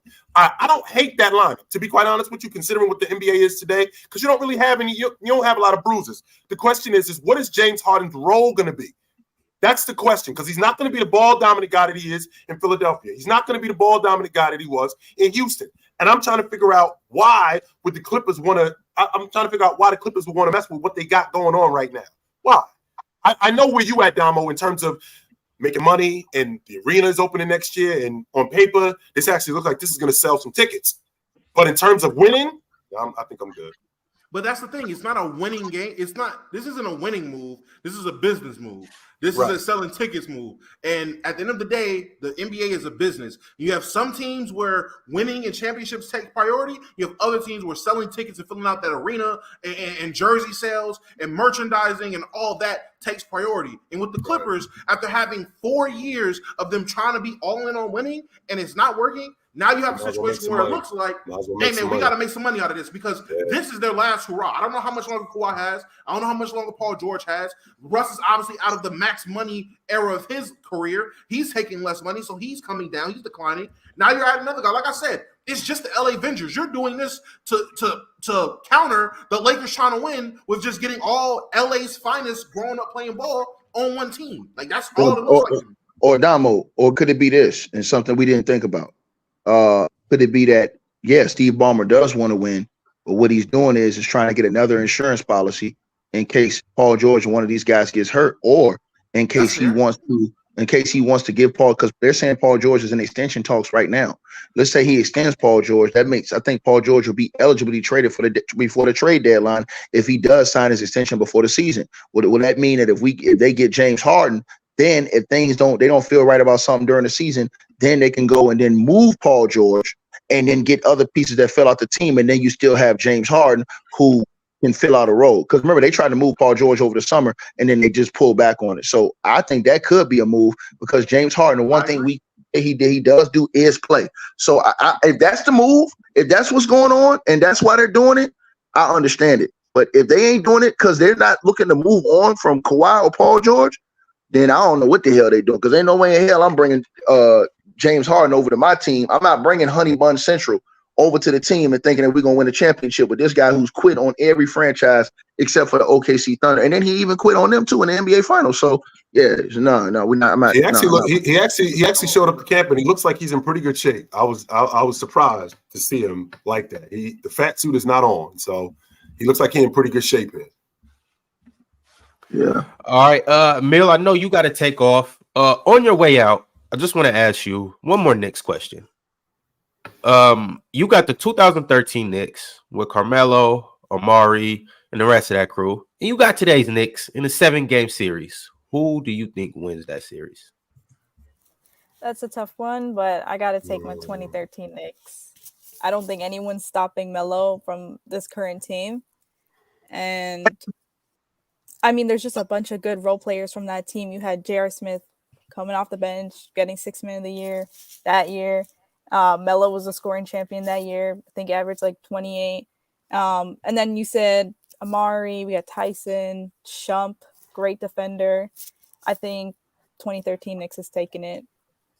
Who turned the Knicks organization back around, in your opinion? Do you think it was Melo or Amari? Well, I mean, I guess we'll say Amari because he's the one that kind of started it all and, was bringing more attention to the Knicks and led more people there. Okay, no problem. That's cool. I thought it was Melo. I'll tell you, I disagree with you. I thought it was Melo because I thought Melo took it to another level. I thought Amari did go over there. Go ahead. Yeah, he definitely did take it to another level. I mean, he spent a long time with the Knicks and reached a really peak. I wouldn't say the peak of his career. I mean, you could say the peak of his career was in, Denver, but it was in New York too. There was, great years there for him. So obviously, I think he was on a higher level than Amari was in New York. So do you think New York should retire Carmelo's jersey? That's a really tough one. What? Now we got to be enemies now. You said what? No, I mean, not everyone gets retired. You can get out of here. You got an opportunity. No. I mean, not everyone gets. I think we lost her. Ron, y'all don't extra girl out, man. Come on, man. Tickets, you told her y'all was going to be enemies. Y'all don't did that, man. That girl don't faded to black. Lord have mercy, man. Y'all don't got her to sit up here and talk down about. That's what happens, Mill, when you talk down about Carmelo Anthony. You gotta go. Your ass is in the matrix now. Which, by the way, I'm glad she brought up J.R. Smith because we was having a conversation about the Lakers a couple of days ago, and Austin Reeves. Was Austin Reeves better than J.R. Smith? No. Wait, J.R. Smith for what? The Cavs or J.R. Smith? When he was. Mm-hmm. Was Austin Reeves better than him? Austin Reeves played better than JR. Yes, bro. JR? Austin Reeves is in the playoffs. Austin Reeves is in the playoffs, Chilltown, winning games, bro. Austin Reeves is in the playoffs, closing big time playoff games on the same court as LeBron James and AD, bro. Yes, he was, bro. Yes, he was. And I'm honest with you. For the new generation. I like J.R. Smith, right. but I'm gonna be honest with you, bro. Austin Reeves he played at a higher level than what JR played at. This past season, he played. You sure about that? Man, did you see what he was doing in the bro? When did you see JR doing? But I'm glad you brought that up. Ticket, do you remember J.R. Smith in Game 7? But he was putting up 20 balls. That Cavs team is not doing good. And J.R. Smith come the first 10 points of the third quarter. Is J.R. Smith. Austin Reeves won games. We're talking about the best rotation player in the game at one point. Austin Reeves won games. Chilltown. Austin Reeves won games in the playoffs for the Lakers. He did close the game. Yes. I ain't talking about one. I ain't talking about one Chilltown. I'm talking about a few games. With that being said, I mean J.R. Smith also kept his crew with James in his prime, right? With Kyrie Irving in his prime, kept them in games. This is the same J.R. Smith who at that point. He's disqualified for what happened in Game 1 of the finals. He's forever disqualified for that. Okay. That disqualifies him, bro. Anything you can say about J.R. Smith, that Game 1 of the NBA Finals against the Warriors, he disqualified his damn self, bro. Because when you want a Henny that much that you get a rebound and run the half court when all you got to do is get a stick back, bro, you're disqualified, bro. You'll never see Austin Reeves do nothing like that, bro. And I'm just being honest with you, man. I feel like it's close. I feel like personally, Austin Reeves hasn't. I just feel like he hasn't played long enough for me to make that decision. For everything that we've seen from JR's had like an entire career, and you can literally point out at his peak he was damn near a 20-point per game scorer. So I mean, what was this? I'm not gonna. The 2 years right before he went to the Cavs, 2013, he was at 18 points a game. For who? Won 6 man of the year. When Melo made him a 6 man of the year. Hold on, he averaged 20 that season with the Knicks? Domo said damn near 20. Domo said damn near 20. How much he averaged in a year, Chilltown? I think he averaged 18 a game that year. Yeah. I got Austin Reeves around 16 and a half this year. I'm going to say, I just got to error tax. Oh, my God, error tax. 16 and a half this year. I'm not 18, 10 years ago. But Mars Blackman, the Lakers got a way better team than what the Knicks had, though. So that's why I say that. They got way better. Like, you got Roy, who's going to get numbers. Then you still got Christian Wood, who's going to come in and get time. Then you got Torian Prince, who Dom hates, who's going to get time. He's going to have an impact. Are the Lakers going to win more than 54 games? You got them over 54? Yeah, I got them. Bro, I think me and Bob got a bet. Yeah, but about them being better than Kings. That's fine. Do you have 54 wins? I got them. Well, I got them probably right at 53, 54 wins. 54. That's how many games the Knicks won? Yeah. No, I'm saying but that was in the East. I got them doing this in the West. Okay, I get it. Okay. And the West is way tougher. I got him. I got him right around 53, 54 wins this year. But hey, Mars, if you just think about it, bro. What we saw Austin Reeves doing last year, bro, was unprecedented on any LeBron James or AD team where you had a guy like that coming and taking over playoffs. And didn't he average 20 in the playoffs, Chitchat? He's probably about 17. If I had to guess, probably around 17. I was thinking like 16, 17 a game. I think. Bro, he was killing Town. He was killing, closing all them games. We weren't even talking about LeBron. The games they was winning. We weren't talking about LeBron James closing. We talking about Austin Reeves closing games. Austin Reeves, bro. I didn't remember J.R. Smith closing a lot of them games. I remember him playing well, but I don't remember him taking over games and just closing games. He'll go on a stretch where he hit a couple threes. Bro, Austin Reeves is taking over the game. He's getting the ball, hitting dudes off the dribble, coming off the screen, leaning, fouls, and ones, all kind of crazy stuff. I ain't never seen J.R. Smith do all that, bro. All right, fellas. We're going to move on to a new segment. I got a new game that I want to play with you guys. Mm-hmm. We're going to draft a couple players. Put those players. What's up? I'm sorry, Ron. Real quick. Talk to us. Just real quick, before we get into this, can y'all just listen to something for me? What is it? Let's hear it. Uh-oh. Respectfully. Can y'all hear that? Respectfully. Yeah. Your money. Exactly. What's the wager ticket? Who's going to start? I'm telling you, you said he's going to start over Wiseman. I said Wiseman's going to start. So you want to bet who's going to be the starting center day one? Yeah, we can put that money on. I mean, if you want, we can put 100 on it if you want. That's fine. 100 on who's starting is crazy. I can't. I mean, hold on. Who's starting day one? Imagine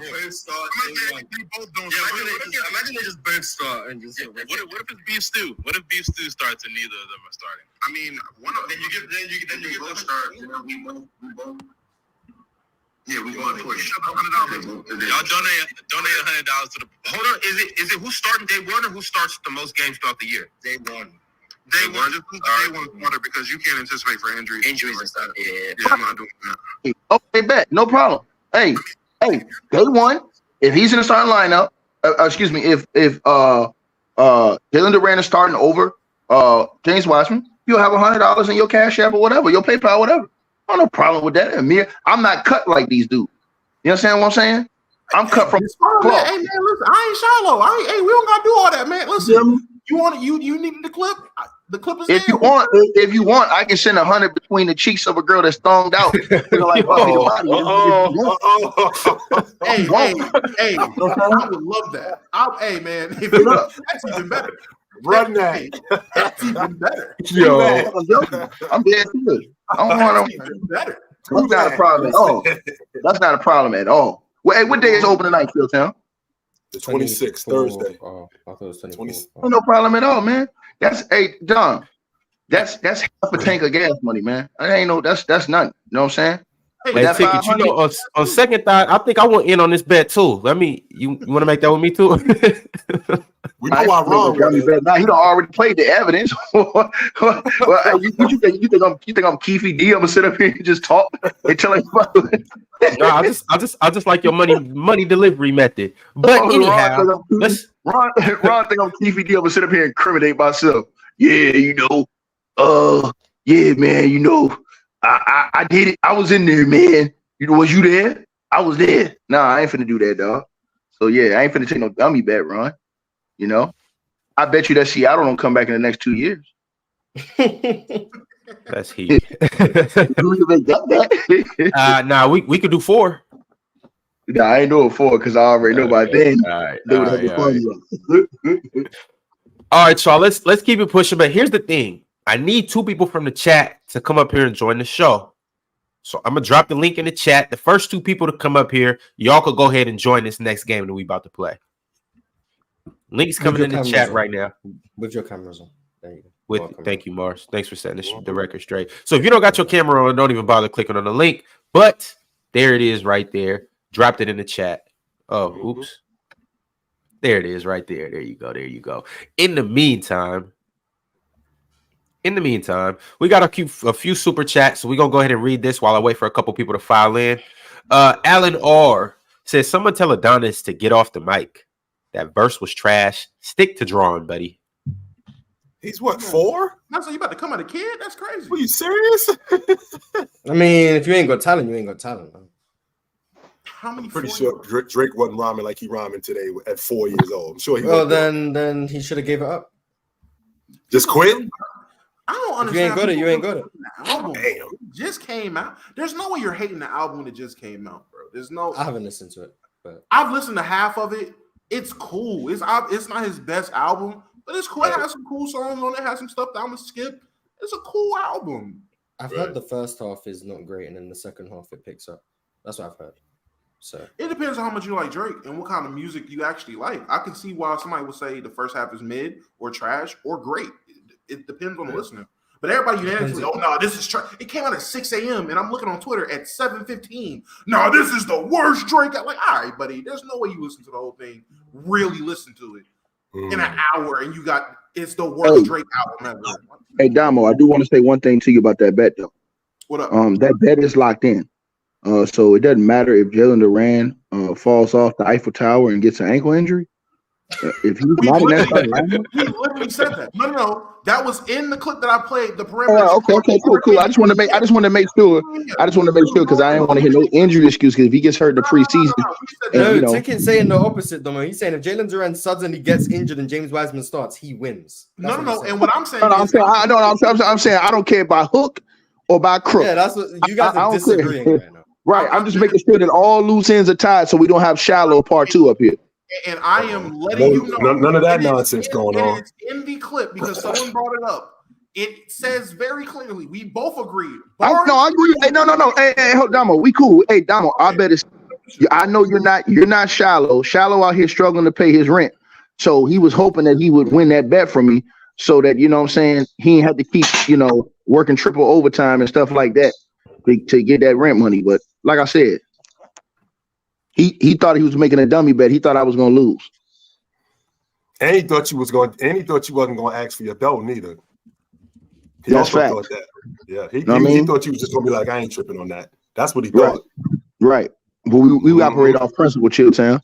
I need my bread, yo. Even if I still got it, I still need my dough. What about this, Chilltown? Charles Oakley and these guys were millionaires in the league, right? Bro, Tyrone Hill owe you $1,000 or $2,000 on a bet. And you walking up slapping the hell out of him before the game. Oh, you mean? No, it's the principle. That's principle, bro. You know what I'm saying? That's principle. So yeah, it's principalities to this thing. Hey, next PC weekend, man, we gotta play Boo-Ray. We gotta play what? Boo-Ray. I don't know what Boo-Ray is. I don't know what that is neither. I don't. Man, is that a video game? Boo-Ray. Nah, man. Y'all not tapped in for real. Y'all ain't really trying to bet for real. It's okay. Sorry. It's okay. Hey, the real ones, if you know, man, big Blu-ray tables. Okay, all right. Yo, TC the Don, Brax, what's good with y'all? Yeah, what's good with y'all boys, man? How y'all feeling? Y'all hear me? Yeah, we can hear you. Cool. Everything cool. Appreciate you for jumping on the show. Brax, what's up?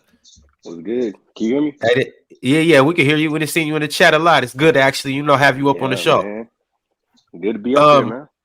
Y'all already know how we do up here. We air out everything. If it's any funk, if it's any beef, if you're disgruntled with anybody up here, I'm gonna let you guys go right now.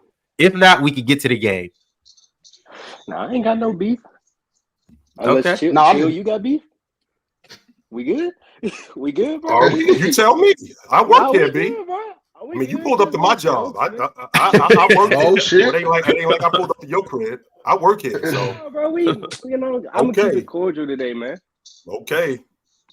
But if I pulled you up next Monday, it might be different.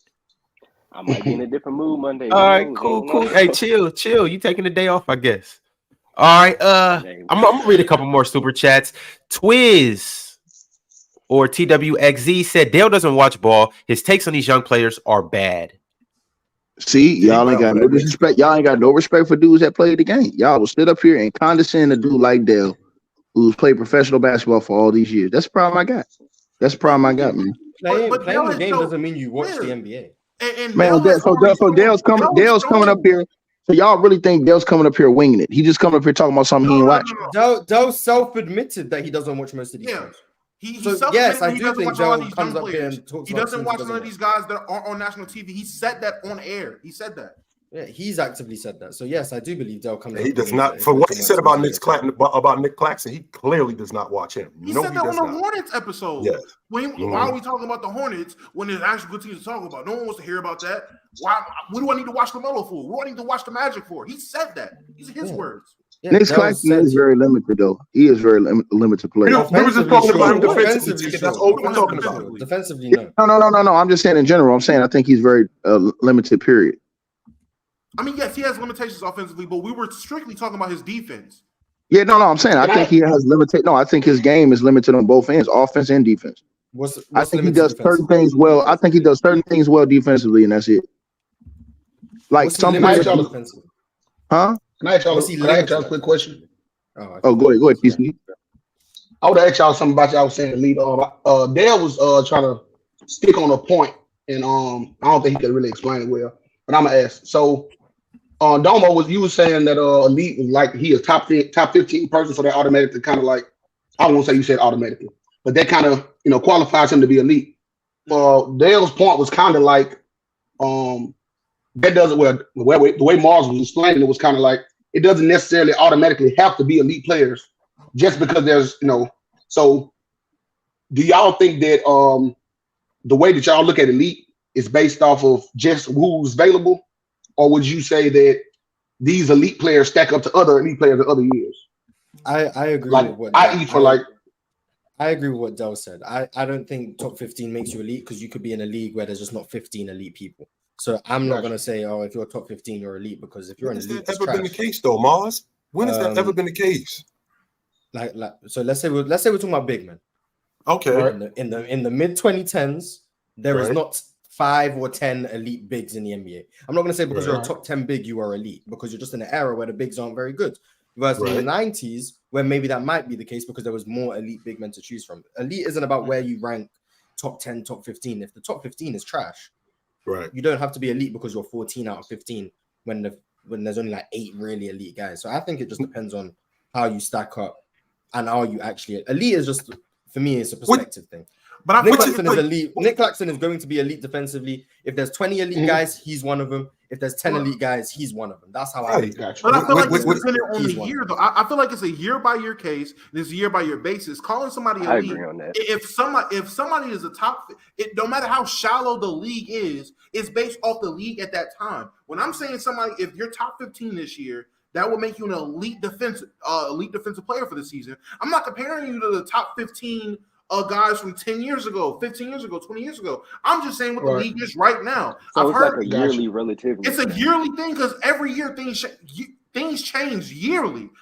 Somebody will have a tremendous season one year, and the next year they don't hit those heights ever again. So you've had situations where a guy was elite for 1 year. You had a situation where a guy was elite for 2 years and he wasn't elite again. Just because you're elite for a season doesn't mean you're continuously elite. You can fall off of being elite and go down to being great. Like Mark Gasol.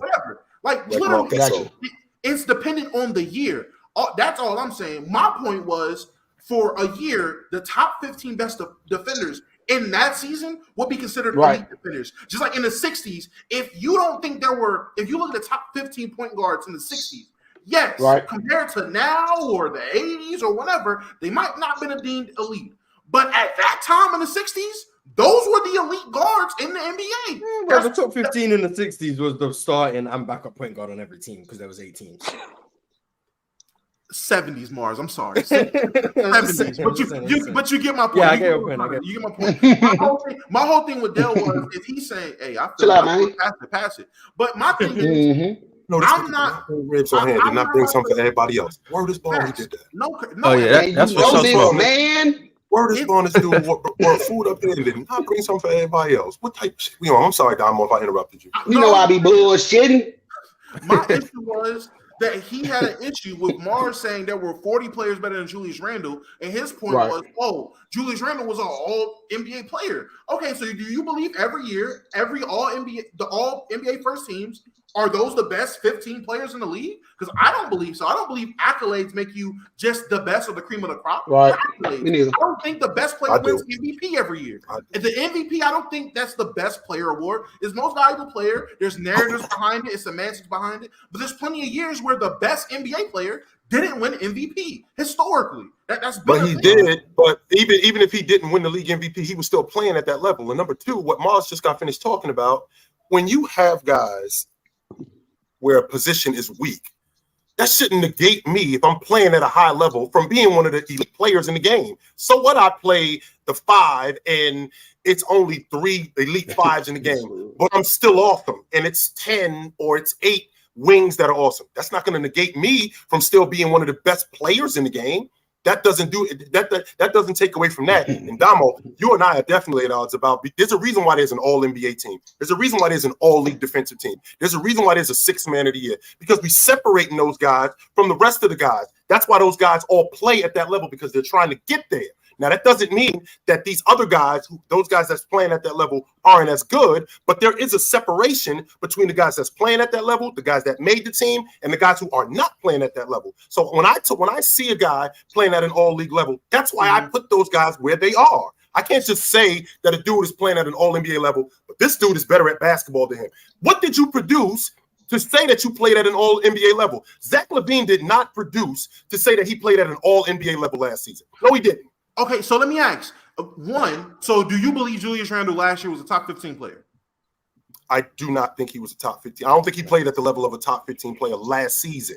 Not last season. He was all NBA last season. Not last season. Not was it 2022 or 2023 that he made the All NBA? This past season. This is the one I'm talking about. Not the 20, season before he did, and then the season before. I think he did play at that level. I'm sorry, I got the years mixed up. Down. But my thing is, do they not do it by front court and back court for the All NBA?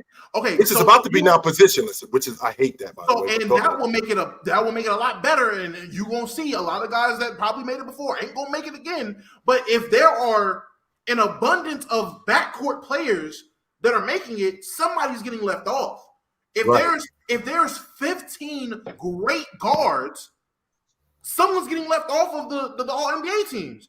I'm not going to sit here and say, "Oh, Julius Randle made he made second or third team All NBA. He's better than," and I'm just saying arbitrary names, but he's better than Kyrie Irving because Kyrie Irving didn't make it. No, Kyrie Irving can still be better than Julius Randle, and Julius Randle and not make which is fair. And that's my point. Which is fair. I can give All that. NBA doesn't make you the best, but you can be a top 15 defender and honestly not make all defensive team or win defensive player of the year, but you're still and you're still an elite defender. Giannis Antetokounmpo. And you're still an elite defender. That was my point. That's all I was trying to say. If I misconstrued that's fair. if I misspoke, then hey man, I be getting. No, I'm on that page because again, we're talking about guys who are all pros and playing at an all pro level, as opposed to guys that are just really good at basketball, but they're not playing at that level. Zach LaVine played at that level, in my opinion. That's fine. All right, fellas, let's go ahead and get into it. So essentially what we're going to do is I got 6 guys up here. I got a group of 12 players, 6 guards, 6 bigs. You guys are going to choose 1 guard, and then you're going to choose 1 big. Mm-hmm. Mm-hmm. Then you're randomly going to get selected a team. Mm-hmm. The 2 players that you drafted are going to go on that team, and you guys have to tell me why this team is the best team up here. Okay. Sound pretty straightforward? Yes. Any questions? Anything? All right, yo, chat. I need an order. Between these 6 guys up here, I need an order. Drop me one. Come on, chat. And we're gonna. Homie, chat. Mm-hmm. Chad, just remember, 2 guys up here are just guests. I'm just saying. I'm not trying to sway your ordering. I'm just saying, 2 guys are just guests up here. All right, here we go. Yes. Domo, you tampering? What? Hey, I didn't say put me first. I just didn't want to go last. Oh, actually, The first James one. B came with an order before that, Domo. Yes. Go look at the chat, Domo.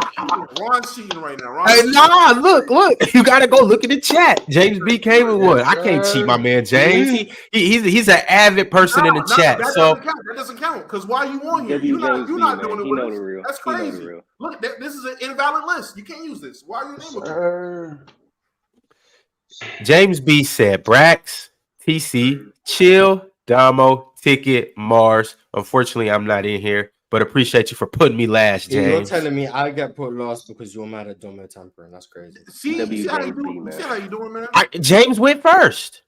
Mm-hmm. I didn't even put the right. All right. Look. All right, check it out. Both lists are null and void. Actually, no. We keeping it like this. We gotta respect the guests. Respect the guests. It's xenophobia. It's cool. It's xenophobia. We just against the British over here. Xenophobia.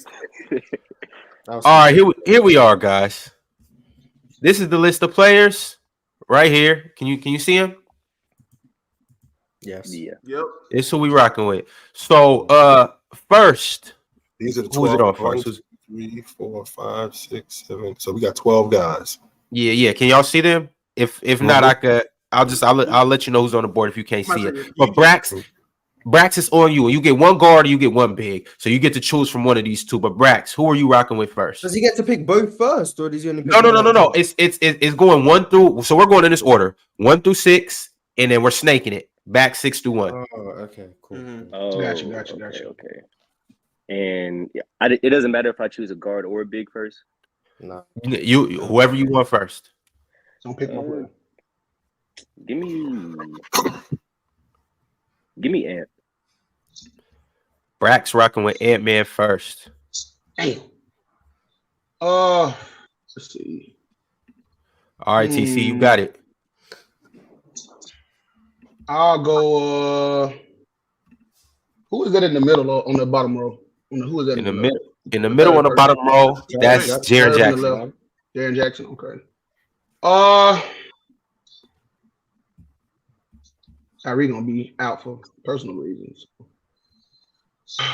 Let's go. Bradley Beal. All right, TC rocking with Brad. All right, next it's on you, Chill. Aiden. Great pick, Chill. Great pick. It is a great pick. All right.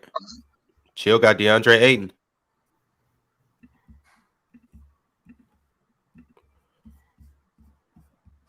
All right, who we got next? It's on you, Domo.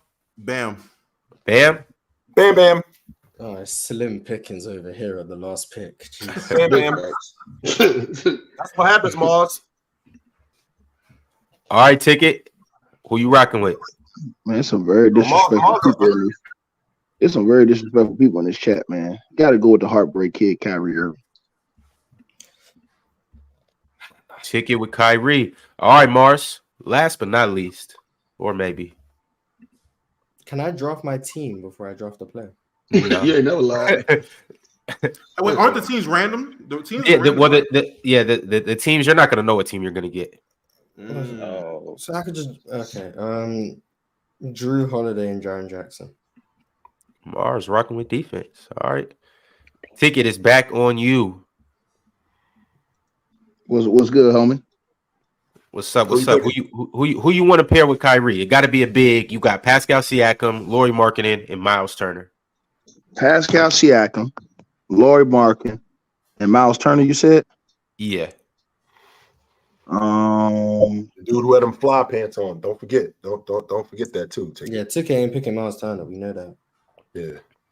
Yeah, I'm not picking him, bro. You can put it. I'm going with Siakam. He got a world championship, bro. All right, Domo. Darius Garland. What about you, Chip? Well, you don't have a choice. You got John Morant. Which, hey, Ja it is. All right, TC, you get to choose between Lauri and Miles Turner.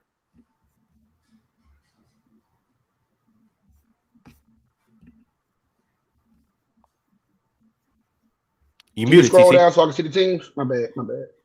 You don't pick the team. Scroll down. I know, but I want to see who all, you know. Oh, okay. I get you. He's plotting. He's plotting who would fit on most teams. Yeah. It's smart. Things. Look, I need some defense. Next. Let's go. I'm gonna go Lowry. Lowry. Mm-hmm.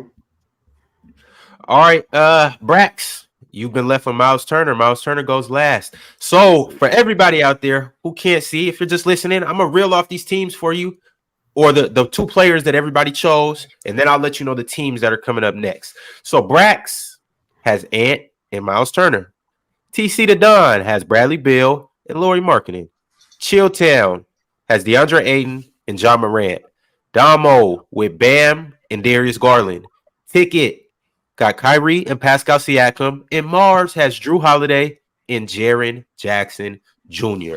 All right, here's how we're going to do this, fellas. All right, Mars, since you went last, I'll allow you to go first with picking a team, but it's random selection. I got 6 teams. I'm not even picking. You just gave me a larger chance of not getting a team I want because it's a 1 in 6 now. All right, well, do you want to go last? I'm just losing. No, it's fine. It's do what you want. It's fine. I'll go first. Right. He don't want to go rampant on this show. Hey, random selection, Mars, 1 through 6. You choose. I don't choose. You choose, and I just deal with whatever I get. Ooh. All right, Brax, you go first. 1 through 6. 3. 3? Yeah. All right, at 3, Brax, you got the Brooklyn Nets. I'm sick. All right, I'm gonna go ahead and slap this next to your name.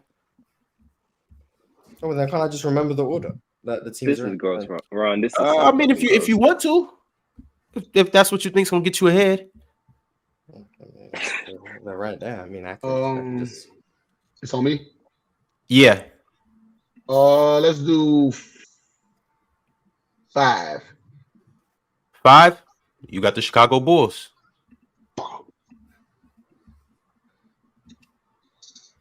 All right, chill. Number 1. Number 1. L5. At number 1, chill. You got the Sacramento Kings. I'll take them. Tampering.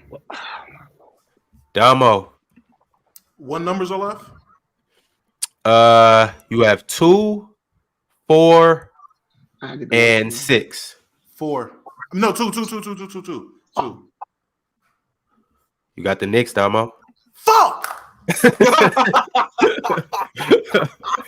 Whoever got OKC won. We can trade, Domo. We can trade. I swear to God, if OKC is 4, since Domo is too stupid, Dummy, I'll say like Tiger Woods says, 4. Ticket. Don't say it, bro. He got Off the merchandise. You got the Atlanta Hawks. Okay, Damn. He's cooked. Mars.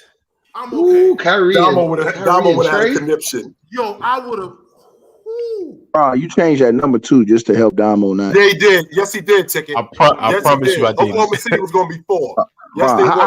How we know what number that really was, Ron? All right. You want me to share the screen? I'm saying how we how we know. You want me to share the screen? Look. I'm not doing. Hey, numbers was what they was, man. The order. I'll read the order back. The order was 1 Kings, 2 Knicks, 3 Nets, Nah, you gotta open 4 up the Hawks, books, 5 Ron. Bulls, 6 Thunder. You got to open up them books like Jackson State was supposed to do for Coach Prime. Oh, open them books up, man. My parlay. All right, fellas. With this being said, here goes the list right here. Does anybody want to make any trades? Anybody? Yo, Mars talked himself out of going first, bro. This is sick. Anybody? I mean, Domo, you could have the Bulls and let me get the Knicks. Anybody want the Knicks, man? Wait, are we assuming all teams are healthy, right? All teams are healthy. You got these Trade- 2 players on this Give me team. the Bulls. Give me the Bulls. He's about to make some Lonzo Ball agenda. Don't let him get away whoa. with this. Give me the Bulls. I don't know what you're talking about. Give me the Bulls. Don't let him get trade, Lonzo. I'll trade. I accept. There we go. Give me the Bulls. Well, I changed my mind because you're too happy about it. You way too happy about it. You way too happy about it. There's no way we're doing that. He offered the trade. I accepted the trade. Yo, David Stern. Come on, man. Let's get this done. All right. In the 12th hour. They denied it. All right, fellas. Here's what we're gonna do. That's crazy. I'm gonna give everybody a minute to make your plea and let me know why your team is the best team up here. Chat will vote 2 people out, and then we'll run a poll. First person first. Chill. I'm gonna let you go first. You have the Sacramento Kings with Ja Morant and DeAndre Ayton. One of the major problems that the Sacramento Kings didn't have last year was rim protection and a guy that could score in the post. Now they got that in DeAndre Ayton. And now we're having Keegan Murray. You got another dynamic guard on the wing with Ja Morant that you could run with De'Aaron Fox, so he could get more involved in the offense. They already played at the fastest pace in NBA history last year. So this year, with these 2 guys, with DeAndre Ayton cleaning glass and Ja Morant getting out on the wing and De'Aaron Fox being a primary ball handler, these guys can play even faster and can get even more buckets. Plus, you got sharpshooters like Kevin Huerter, who's going to get more wide open looks because guys like DeAndre Ayton, guys like Ja Morant are going to have so much attention on them. So my crew, I'm having a difficult time seeing anybody beating us. All right, y'all. That's that. Hey, chat. I'm actually gonna run a quick poll. Just grade his team A, B, C, and D. How you feel with the explanation he just gave? What if it's an F? Well, then if it's an F, give him a D. Okay.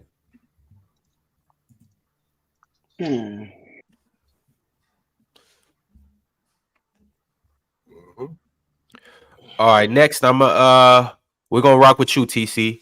You obviously got the Bulls with Bradley Beal and Lauri Markkanen. Hold on a second though. Let's give him a second to rank Chill's team. See how they feel about it. While they doing that, I'm gonna just read a couple super chats. Eddie Wilson said, "So Rudy Gobert not elite to you, Dale?" Question mark. He don't think Giannis was elite. No. He don't think Giannis was an elite perimeter. Not perimeter. He don't think Giannis was an elite defender. He thinks Kevin Durant's a better defender. Yes, he does. He thinks Kevin Durant is a better defender than Giannis. Which having that conversation took years off my life. I'm certain of that. Yeah, you seem to live forever, so. Yo. All right, y'all. It looks like Chill has a B for the Sacramento Kings as of right now. All right, TC, talk to us about Bradley Beal and Lauri Markkanen. How you feeling? Let's see. I think, me personally, this team will be one of the most wide open, up and down the court type teams. It kind of seems counterintuitive, seeing that they do have the center that they have, and he's not fast. He's not an athletic guy, but he does offer spacing. Lowry offers spacing. DeRozan doesn't offer spacing at all. Mark's favorite player, but with this team, with Bradley at the 1, I'm assuming. Also, Lonzo coming off the bench, a healthy Lonzo coming off the bench, he's gonna be one of the best 6 men in the NBA. One of the best 6 men in the NBA. He might win 6 Man of the Year. That's beside the point, though. With this lineup, it'll have all the space for DeMar to be the mid-range merchant that he is. Nobody's able to help. I'm seeing DeMar averaging 30 this year. Our defense is gonna be limited. This is true.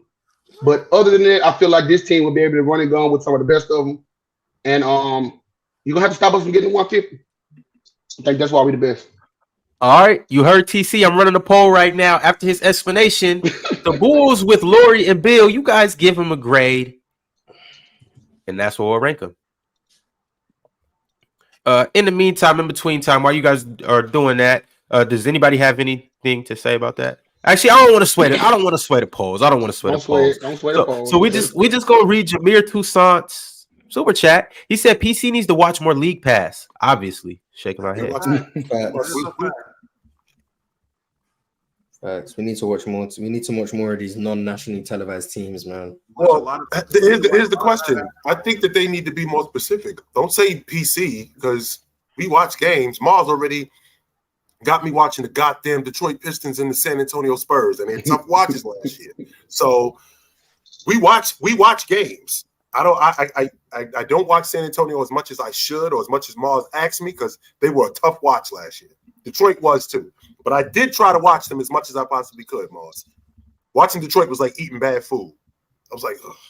This is Yeah, but that's because they had Killian Hayes, man. You get Cade Cunningham back. It's gonna be a good watch. Total different experience. Yes. All right, TC. It looks like you've been given a C, my friend. You might make the cut. You might not make the cut. But next up, we have Ticket. You got the Hawks with Kyrie Irving and Pascal Siakam. That's gross. How you making that work? What do you mean? I got 2 world champions on the team. That's all I got to say. I have 2 world champions on my team. That's something everybody else can't say. I have a world champion point guard who's clutch, who can close a deal, and I have a world champion power forward who destroyed the fake ass $100 million man, fake ass best defensive player this era, Draymond Green in the NBA Finals. That's all I need. Okay. Period. And I got a coach who's innovative. So, who got a moppy top for hair, but he's innovative. So, yeah, I'm good. Hey, like I said before, we got role players, everything. We got Bojanovic, all these guys. Like I said, bro, we good. What else I need? I got my 2 guys have both won world championships. Period. And were starters on the team. They weren't no role players. They were starters. All right. There you have it. I just ran the poll. You guys go give Ticket's team a grade based on the logic he just gave you and how you like his team. A, B, C, D. In the meantime, while you guys are doing that, got more super chats. Irvin K said Iman and JR is my dogs for real. Eli the Misfit said, but down the stretch, someone will exploit it, Domo. So someone will have to sit. Again, someone will exploit it. So I would hope, again, we're talking about the terrorist Ty Lue. So I guess nothing will happen. But in a realistic world, you would make the adjustment as you see the issue. So if someone is exploiting it, all right, now you get one of you hopefully would have another big on the bench and you adjust mid-game. I mean, that's just what you're going to have to do. But if that's your lineup, that's your lineup. And it's not a bad lineup. And the same way you have to guard other teams, those bigs are going to have to step out and guard Kawhi, guard Paul George. I mean, you can't hide your power. If you have a power forward that plays big, you can't hide them on somebody else unless you have a small center. So hey, Ron, the same way they got to guard them, they got to be guarded. Ron, is it true that Whoopi Goldberg went to the hair salon since this Friday? I'm plead the fifth. I heard Whoopi had to go get his hair done. How many bruises do we have offensively at the 4? How many bruises like dudes that just beat guys up? How many guys do we have like that in the league today? We don't have many guys like that. It's a few, but if we're talking about, and what I'm thinking is competitive in the playoffs, deep in the playoffs, at that point in the West, you're not running into too many of those guys in the second. You shouldn't run into too many of those guys in the second round in the conference finals. At that point, I mean, you'll run into the Lakers, but at that point, unless the Lakers are running a big lineup of AD and Jackson Hayes, if LeBron or Rui is at the 4, Kawhi is going to be straight. If you're playing, Ron, what was my grade? Ron? You got an A. I got an A, and I'm in a crowd full of people that hate me. That's how you know this is greatness as y'all watching. I'm on the road every single day I come in here. Yes. All these people hate me, and I still got an A. That's effing greatness right there, y'all. Respect my name. Believe that shit. That boy nice. All right, Domo, you ready to go? I guess. All right, we got Domo with the New York Knicks, and the 2 players that he's adding to the New York Knicks is Bam Adebayo and Darius Garland. Domo, how does this team look? Come on, I guess. Hey, man, you messing up my time, man. I ain't talking when you was going. Damn.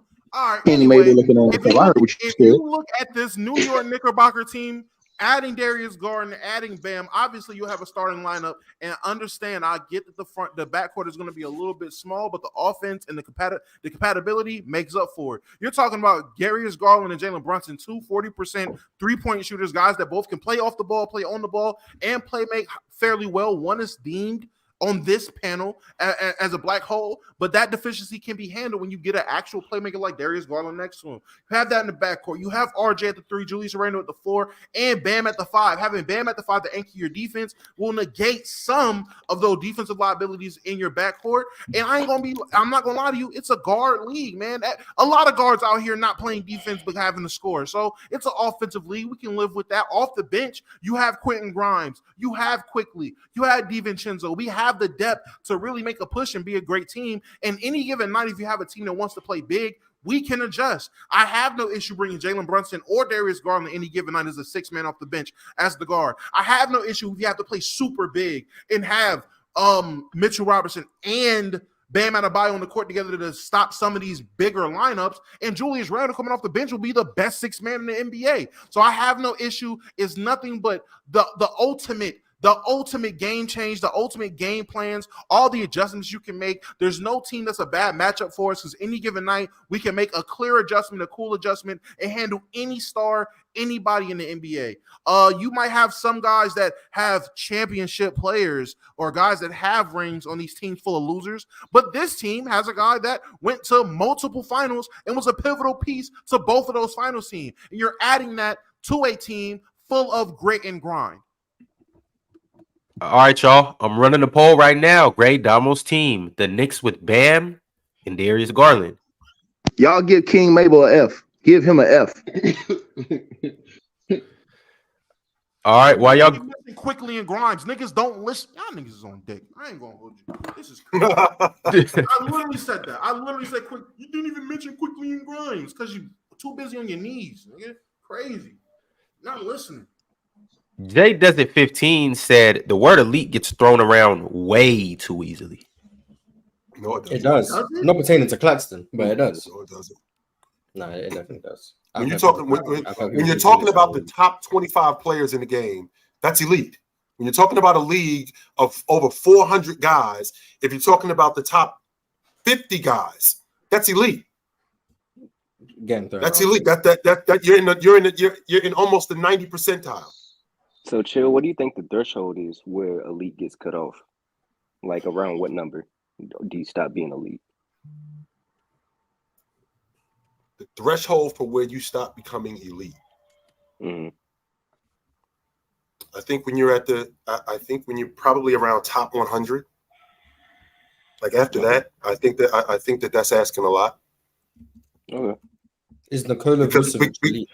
Because when I think about elite, like the top 40, like Mars mentioned about Julius Randle, it's not 40 guys.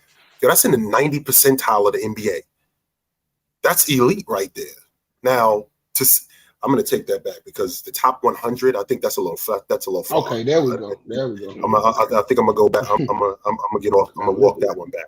But like top 40, like when you're an All NBA performer or you're an All Star, like right around between like 30 and 40, I'm cool with the 90 percentile. After that, then it gets a little trickier. I'm cool with that. So, like what Mars said, like top 100 TC, that might be a bit much. Let me get off that. Yeah, that was a bit much. But let me get off he that. said like I apologize. Mars said Vucevic. Do you think like he was elite? Because I'd say like you can have a lot of elite skills, but still not be an elite player because what you're not elite in is so terrible. It kind of brings down your value as a player. You hating on Vucevic defense right now. So if you have elite skills, so he doesn't have it. If you have elite skills, if you have elite skills, shouldn't you be producing at an elite level? Who has elite skills and they are producing at an elite level? Vucevic is not producing at an. Wasn't Vucevic an All-Star? Maybe not this season, just past, but that was he was an All-Star. So he was elite. I wouldn't say. Well, he was elite though. Is what I'm saying. I'm not sure Vucevic is a top 40 player today. I think that I don't think Vucevic is a top 40 player. But there was a point when Vucevic was elite. Is it fair to say if you're top 3 at your position, you could be considered elite? No, top 3, yes, because I don't think you get that high without being elite. Like top 3, I mean, that's pretty. Who were the top 3 centers in 2016? All right, top 3 centers: DeAndre Jordan, Yeah, he's not elite. I'm sorry. There we go. He's not elite. There we go. I mean, he could be elite at that time in 2016. Nah, But you're comparing him. You're thinking, oh, if he's elite, but I got Jokic who's elite now. Jokic versus no, I'm saying DeAndre Jordan was just not elite. All right, so who are the top 3 centers in 2016, Morris? He was one of them. I'm just saying there wasn't 3 elite centers at the time. That's what I'm saying. I think at that time in the NBA in 2016, that was an elite center. Now, was that weaker compared to other eras? Yes, but that would make him elite at that time. Yeah, that's what I was saying earlier. I don't know. I'm not about to put DeAndre Jordan in the elite center at any point. At the time where he was one of the 3 best centers, he would have been considered. There was just there was just only one elite center. Just what no. It was DeMarcus Cousins and Vibes. No one else was elite. And understand now. This is what has to. This is what you guys have to understand when you talk about Mars. Mars's logic is based on the guy being better at basketball. He's not taking into account what this guy is doing in the system that he's playing in. He doesn't take into account what this guy is doing within that system. Mars isn't taking that into account. Mars cares about what you are as a basketball player. And he's not looking at the fact that DeAndre Jordan in 2016 on that Clipper team, even though he didn't make the All-Star team, was first-team All-NBA. And he was a first-team All-League defender. So he was elite. He was an elite defender. But because he wasn't 20 a game, because that system that they played in didn't allow him to be that, because he wasn't a focal point of their offense, he wasn't an elite big. Mars, no, he was not Ewing. No, Mars, he was not Olajuwon. He was not that good. But at that time, he was an elite 5-man. But chill. The way I think about it is, it's like if you're good at basketball, depending on how good you are, depends on like you can fit in any system. Like for example, LeBron, one of the greatest players of all time, he can fit in any system, so it doesn't matter where you put him. If you like DeAndre Jordan, for example, well, you said DeAndre Jordan, Patrick Ewing. Patrick Ewing is a much better basketball player than DeAndre Jordan. He can do way more in the offense. He can do way more defensively. So you can put him anywhere because he'll fit anywhere. DeAndre Jordan. I'm sorry. Keep going. Put him in lob threat systems. Yeah. So with that being said, Ewing, who can fit anywhere? How would Ewing fare in today's game? With how wide open the game is, how fast the game is, how perimeter oriented the game is. How would Ewing fare in today's game? That I don't think he'd have a problem adjusting. I mean, off rip he'd be pretty bad because also I feel like he's pretty not slow. He'd be elite. I don't know why he'd be elite. He won't be straight. He'll be straight. Like if you just DeAndre Jordan defensively, because that's what I look at when I think about DeAndre Jordan defensively. I think that he was elite defensively. How would DeAndre Jordan, 2016 DeAndre Jordan, let's fast forward him to 2023. How is DeAndre Jordan? What does he look like today? Not elite. He was an elite rebounder too. Elite, I'm not mad if you want to say he was an elite defender. That's cool. He was an elite defender, elite rebounder, and elite finisher. I don't know why he couldn't be considered at that time. I don't. He can be considered elite, just not by me.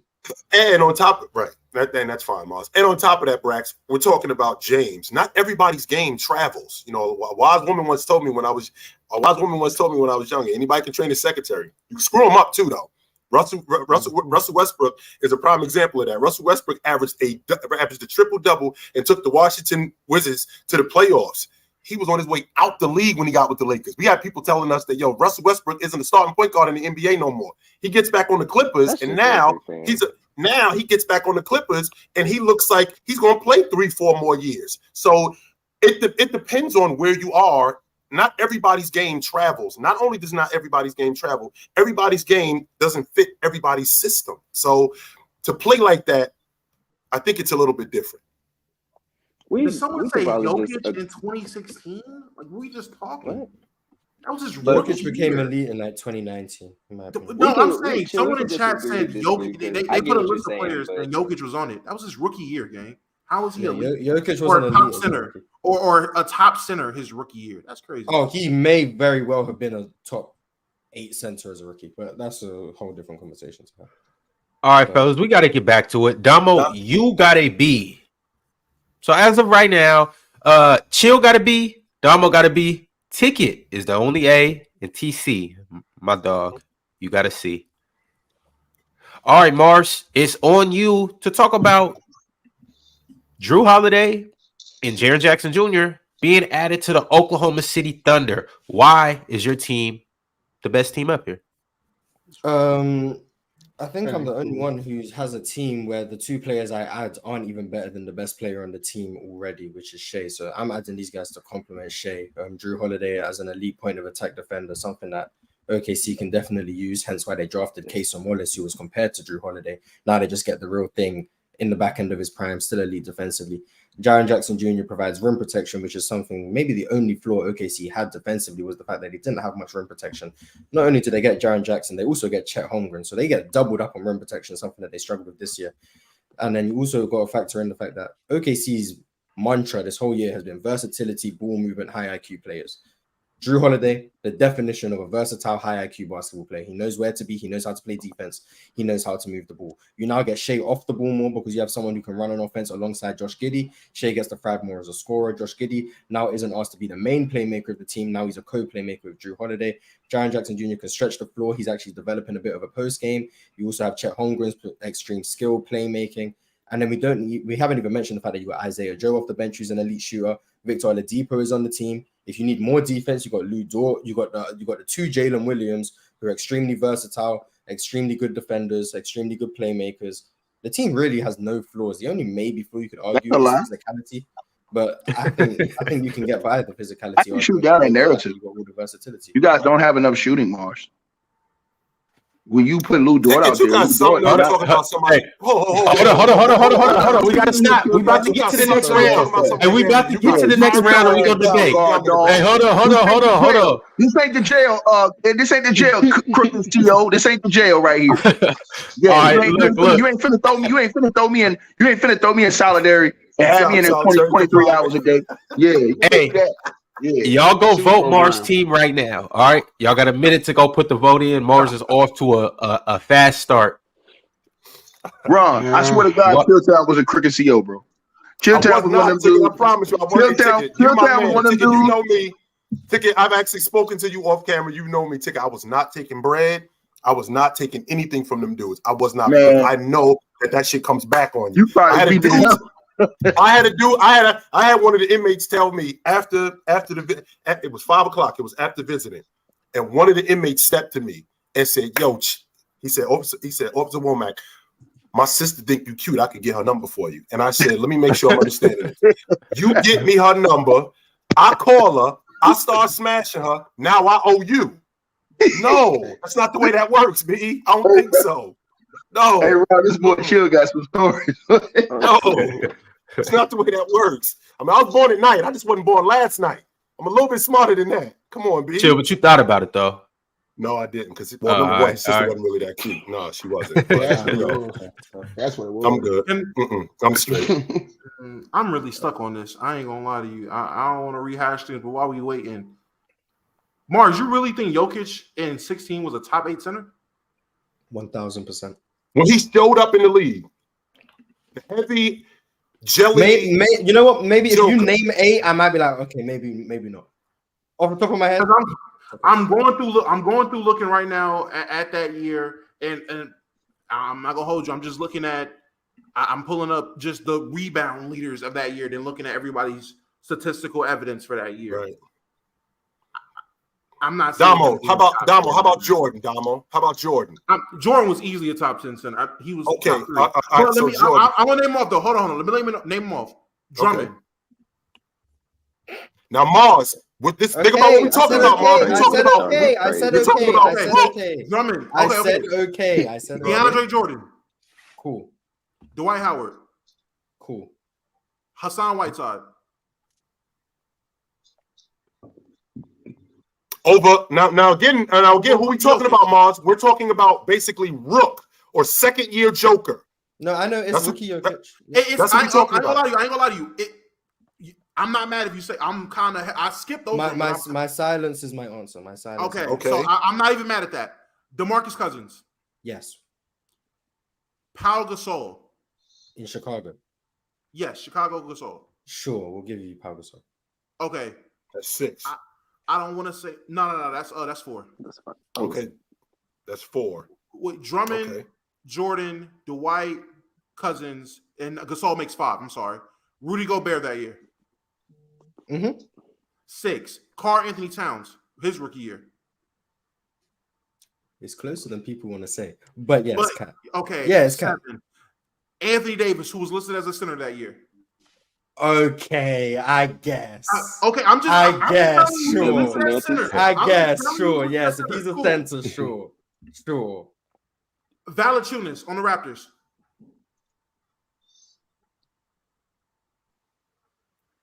You're gonna be silent, really? Yes. Wait, yes, you're gonna be silent, or yes, you realize I'm going to be silent. There's no way you're telling me JV. Okay, but that's fine. That's fine. I won't even argue it down. That's still 8 without Valanciunas. All right, cool. Vucevic. Orlando Vooch. Come on, Mars. Okay. Mars, you're bugging. Mars, wow right now, Mars. What are we doing, Mars? What's happening? Mars, you're bugging. Cool. In 16. I know what year I'm talking about. I'm aware. And can you tell me what made Jokic better than Vooch in 16? He was already better than him offensively. Oh. In 2016, Mars? Rookie Jokic is better than 2016 Vucevic on offense. By what standard? Watching him play on offense. Here we go. Like I just said, yo. Okay. Better at basketball. He was better than Clint Capella too, Mars. Yes, I think I was rookie Clint. I think it was rookie Clint Capella. I mean, I wasn't gonna bring up Clint Capella. It might have been rookie Clint Capella. It may well have been because I think he was in the 2015. Regardless, we already got the 8 before you started revealing your bias. Was Al Jefferson still around during that time, or was he? Al Jefferson was 16. I want to say he was in Charlotte, but he wasn't Al Jefferson. He was done by then. Yeah. At this point, then there would be guys that Giannis is listed as a point guard that year. That was the Jason Kidd. Yeah, that was point guard Giannis. Brook Lopez in 16. Come on, Mars. This is ridiculous. Come on, Mars. No. No what? No, he's not better than Jokic. He's not better. Was he better than Ibaka? He's a foul forward. Al Horford. I'm 100% confident Ibaka played the 5. No, Ibaka was a power forward. Did he play the 5 in Oklahoma I City? could give you Al Horford. He occasionally, but more or less, it was at the 5. You know, we had. I thought he played the 5 in Oklahoma City. Are y'all talking about Jokic or Vucevic?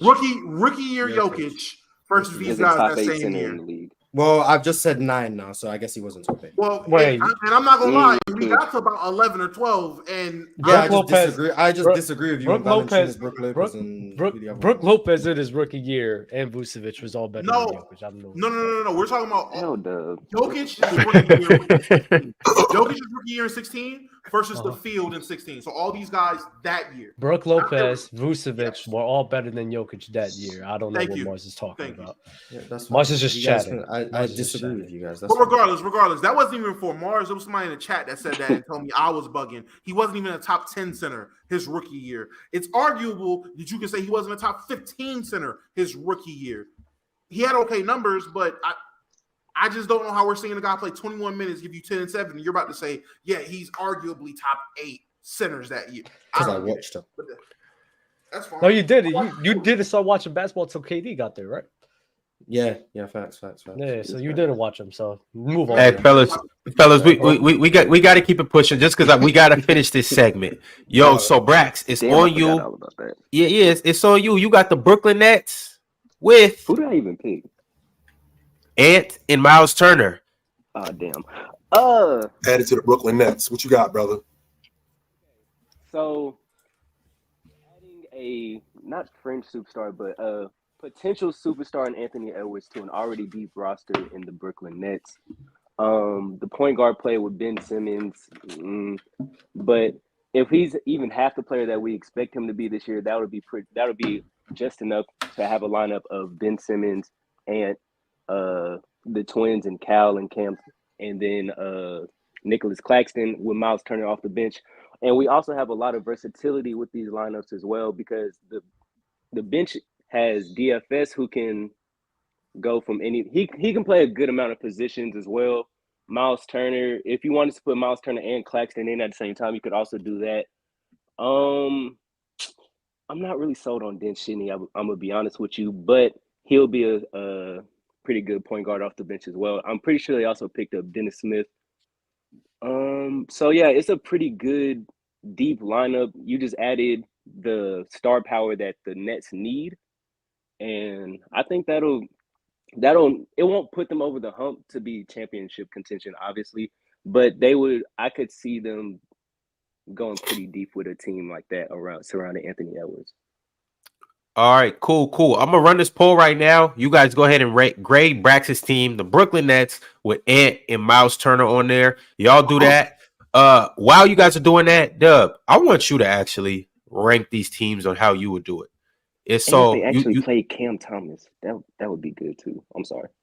you see the players and you see the teams that they're added to. What Okay. order are you putting them in 1 through 6? So is the team's current roster with those players added on? Yeah. Okay. Dang.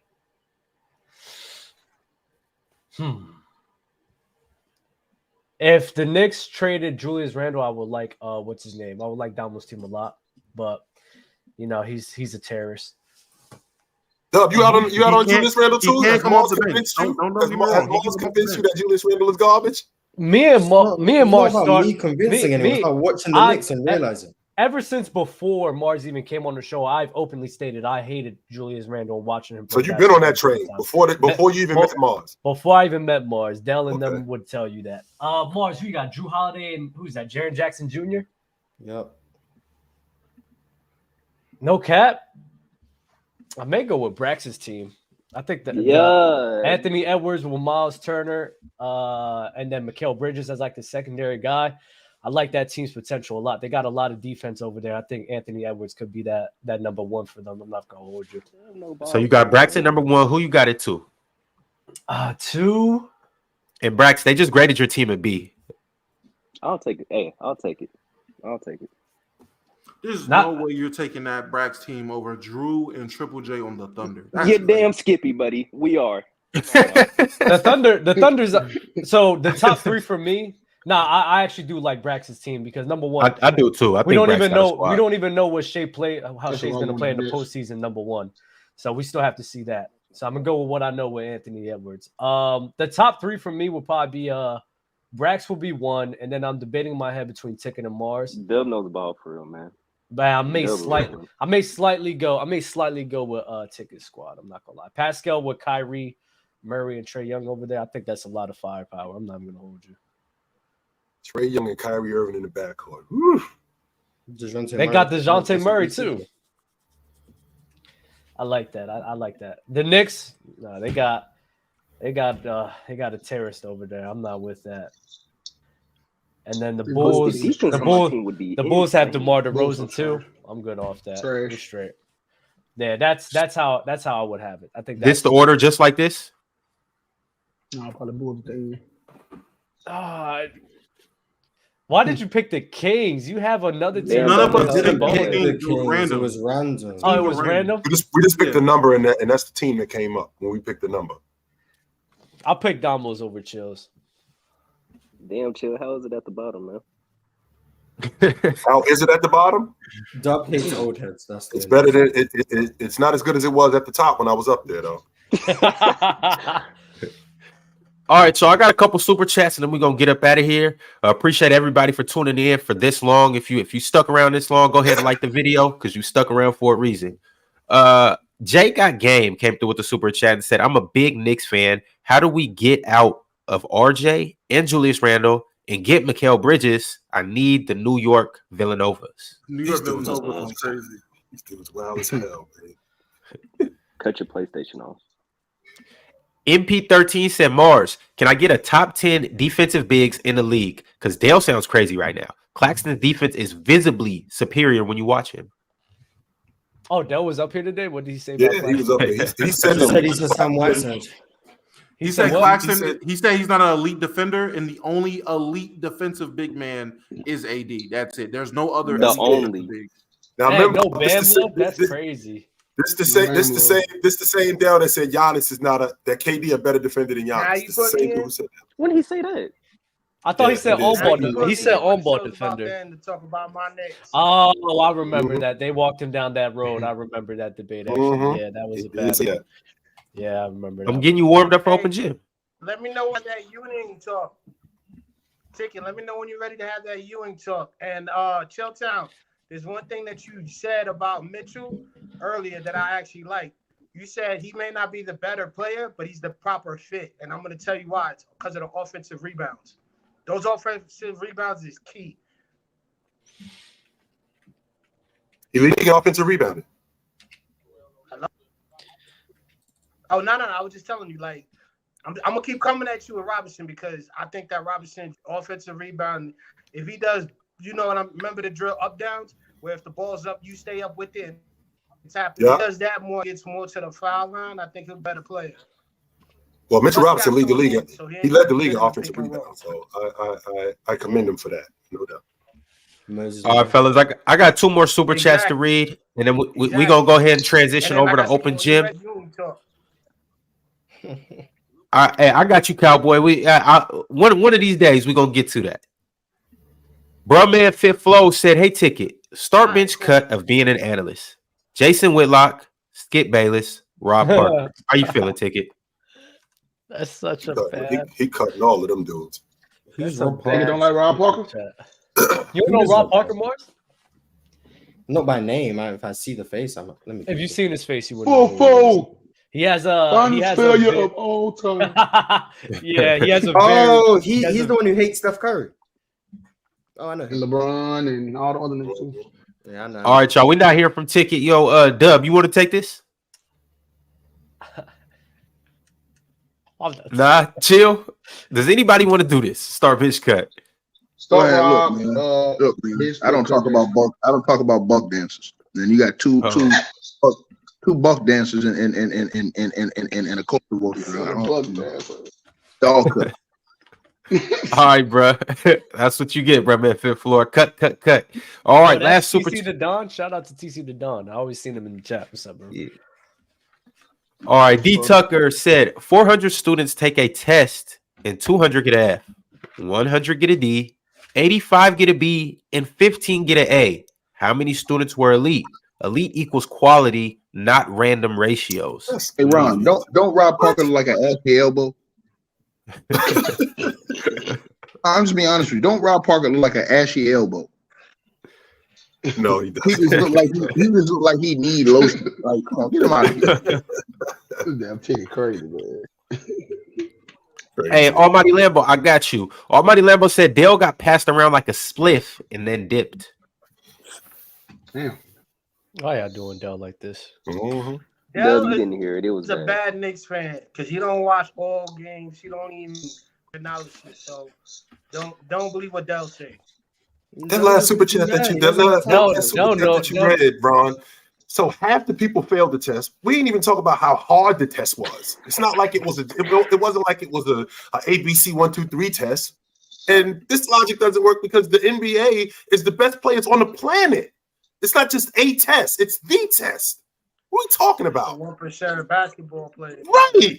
So technically, every NBA player is elite. It's like the elite league. That's what it is. The NBA is the elite league, and they're like the best. Yeah, I mean, compared to the rest of the world, yeah, of course. I'm not saying elite. Killian Hayes elite. I mean, gotcha. Yeah, Killian Hayes is an elite basketball player. Killian Hayes, that's crazy. Right. You say I hate on him. Killian Hayes is an elite basketball player. See? Yeah. All right, y'all. Hayes is a superstar. Open Gym is coming up right now. Y'all be sure to leave from this and go over there and tune into them. I got some. What y'all talking about Open Gym today? Go New York, go New York. Whatever we want to talk about, man. It's all sure. Let me talk about it. All right, cool. We're talking about who's making it out the West. Go tune in. All right, there you go. Open Gym. I might have to come through there. Clippers in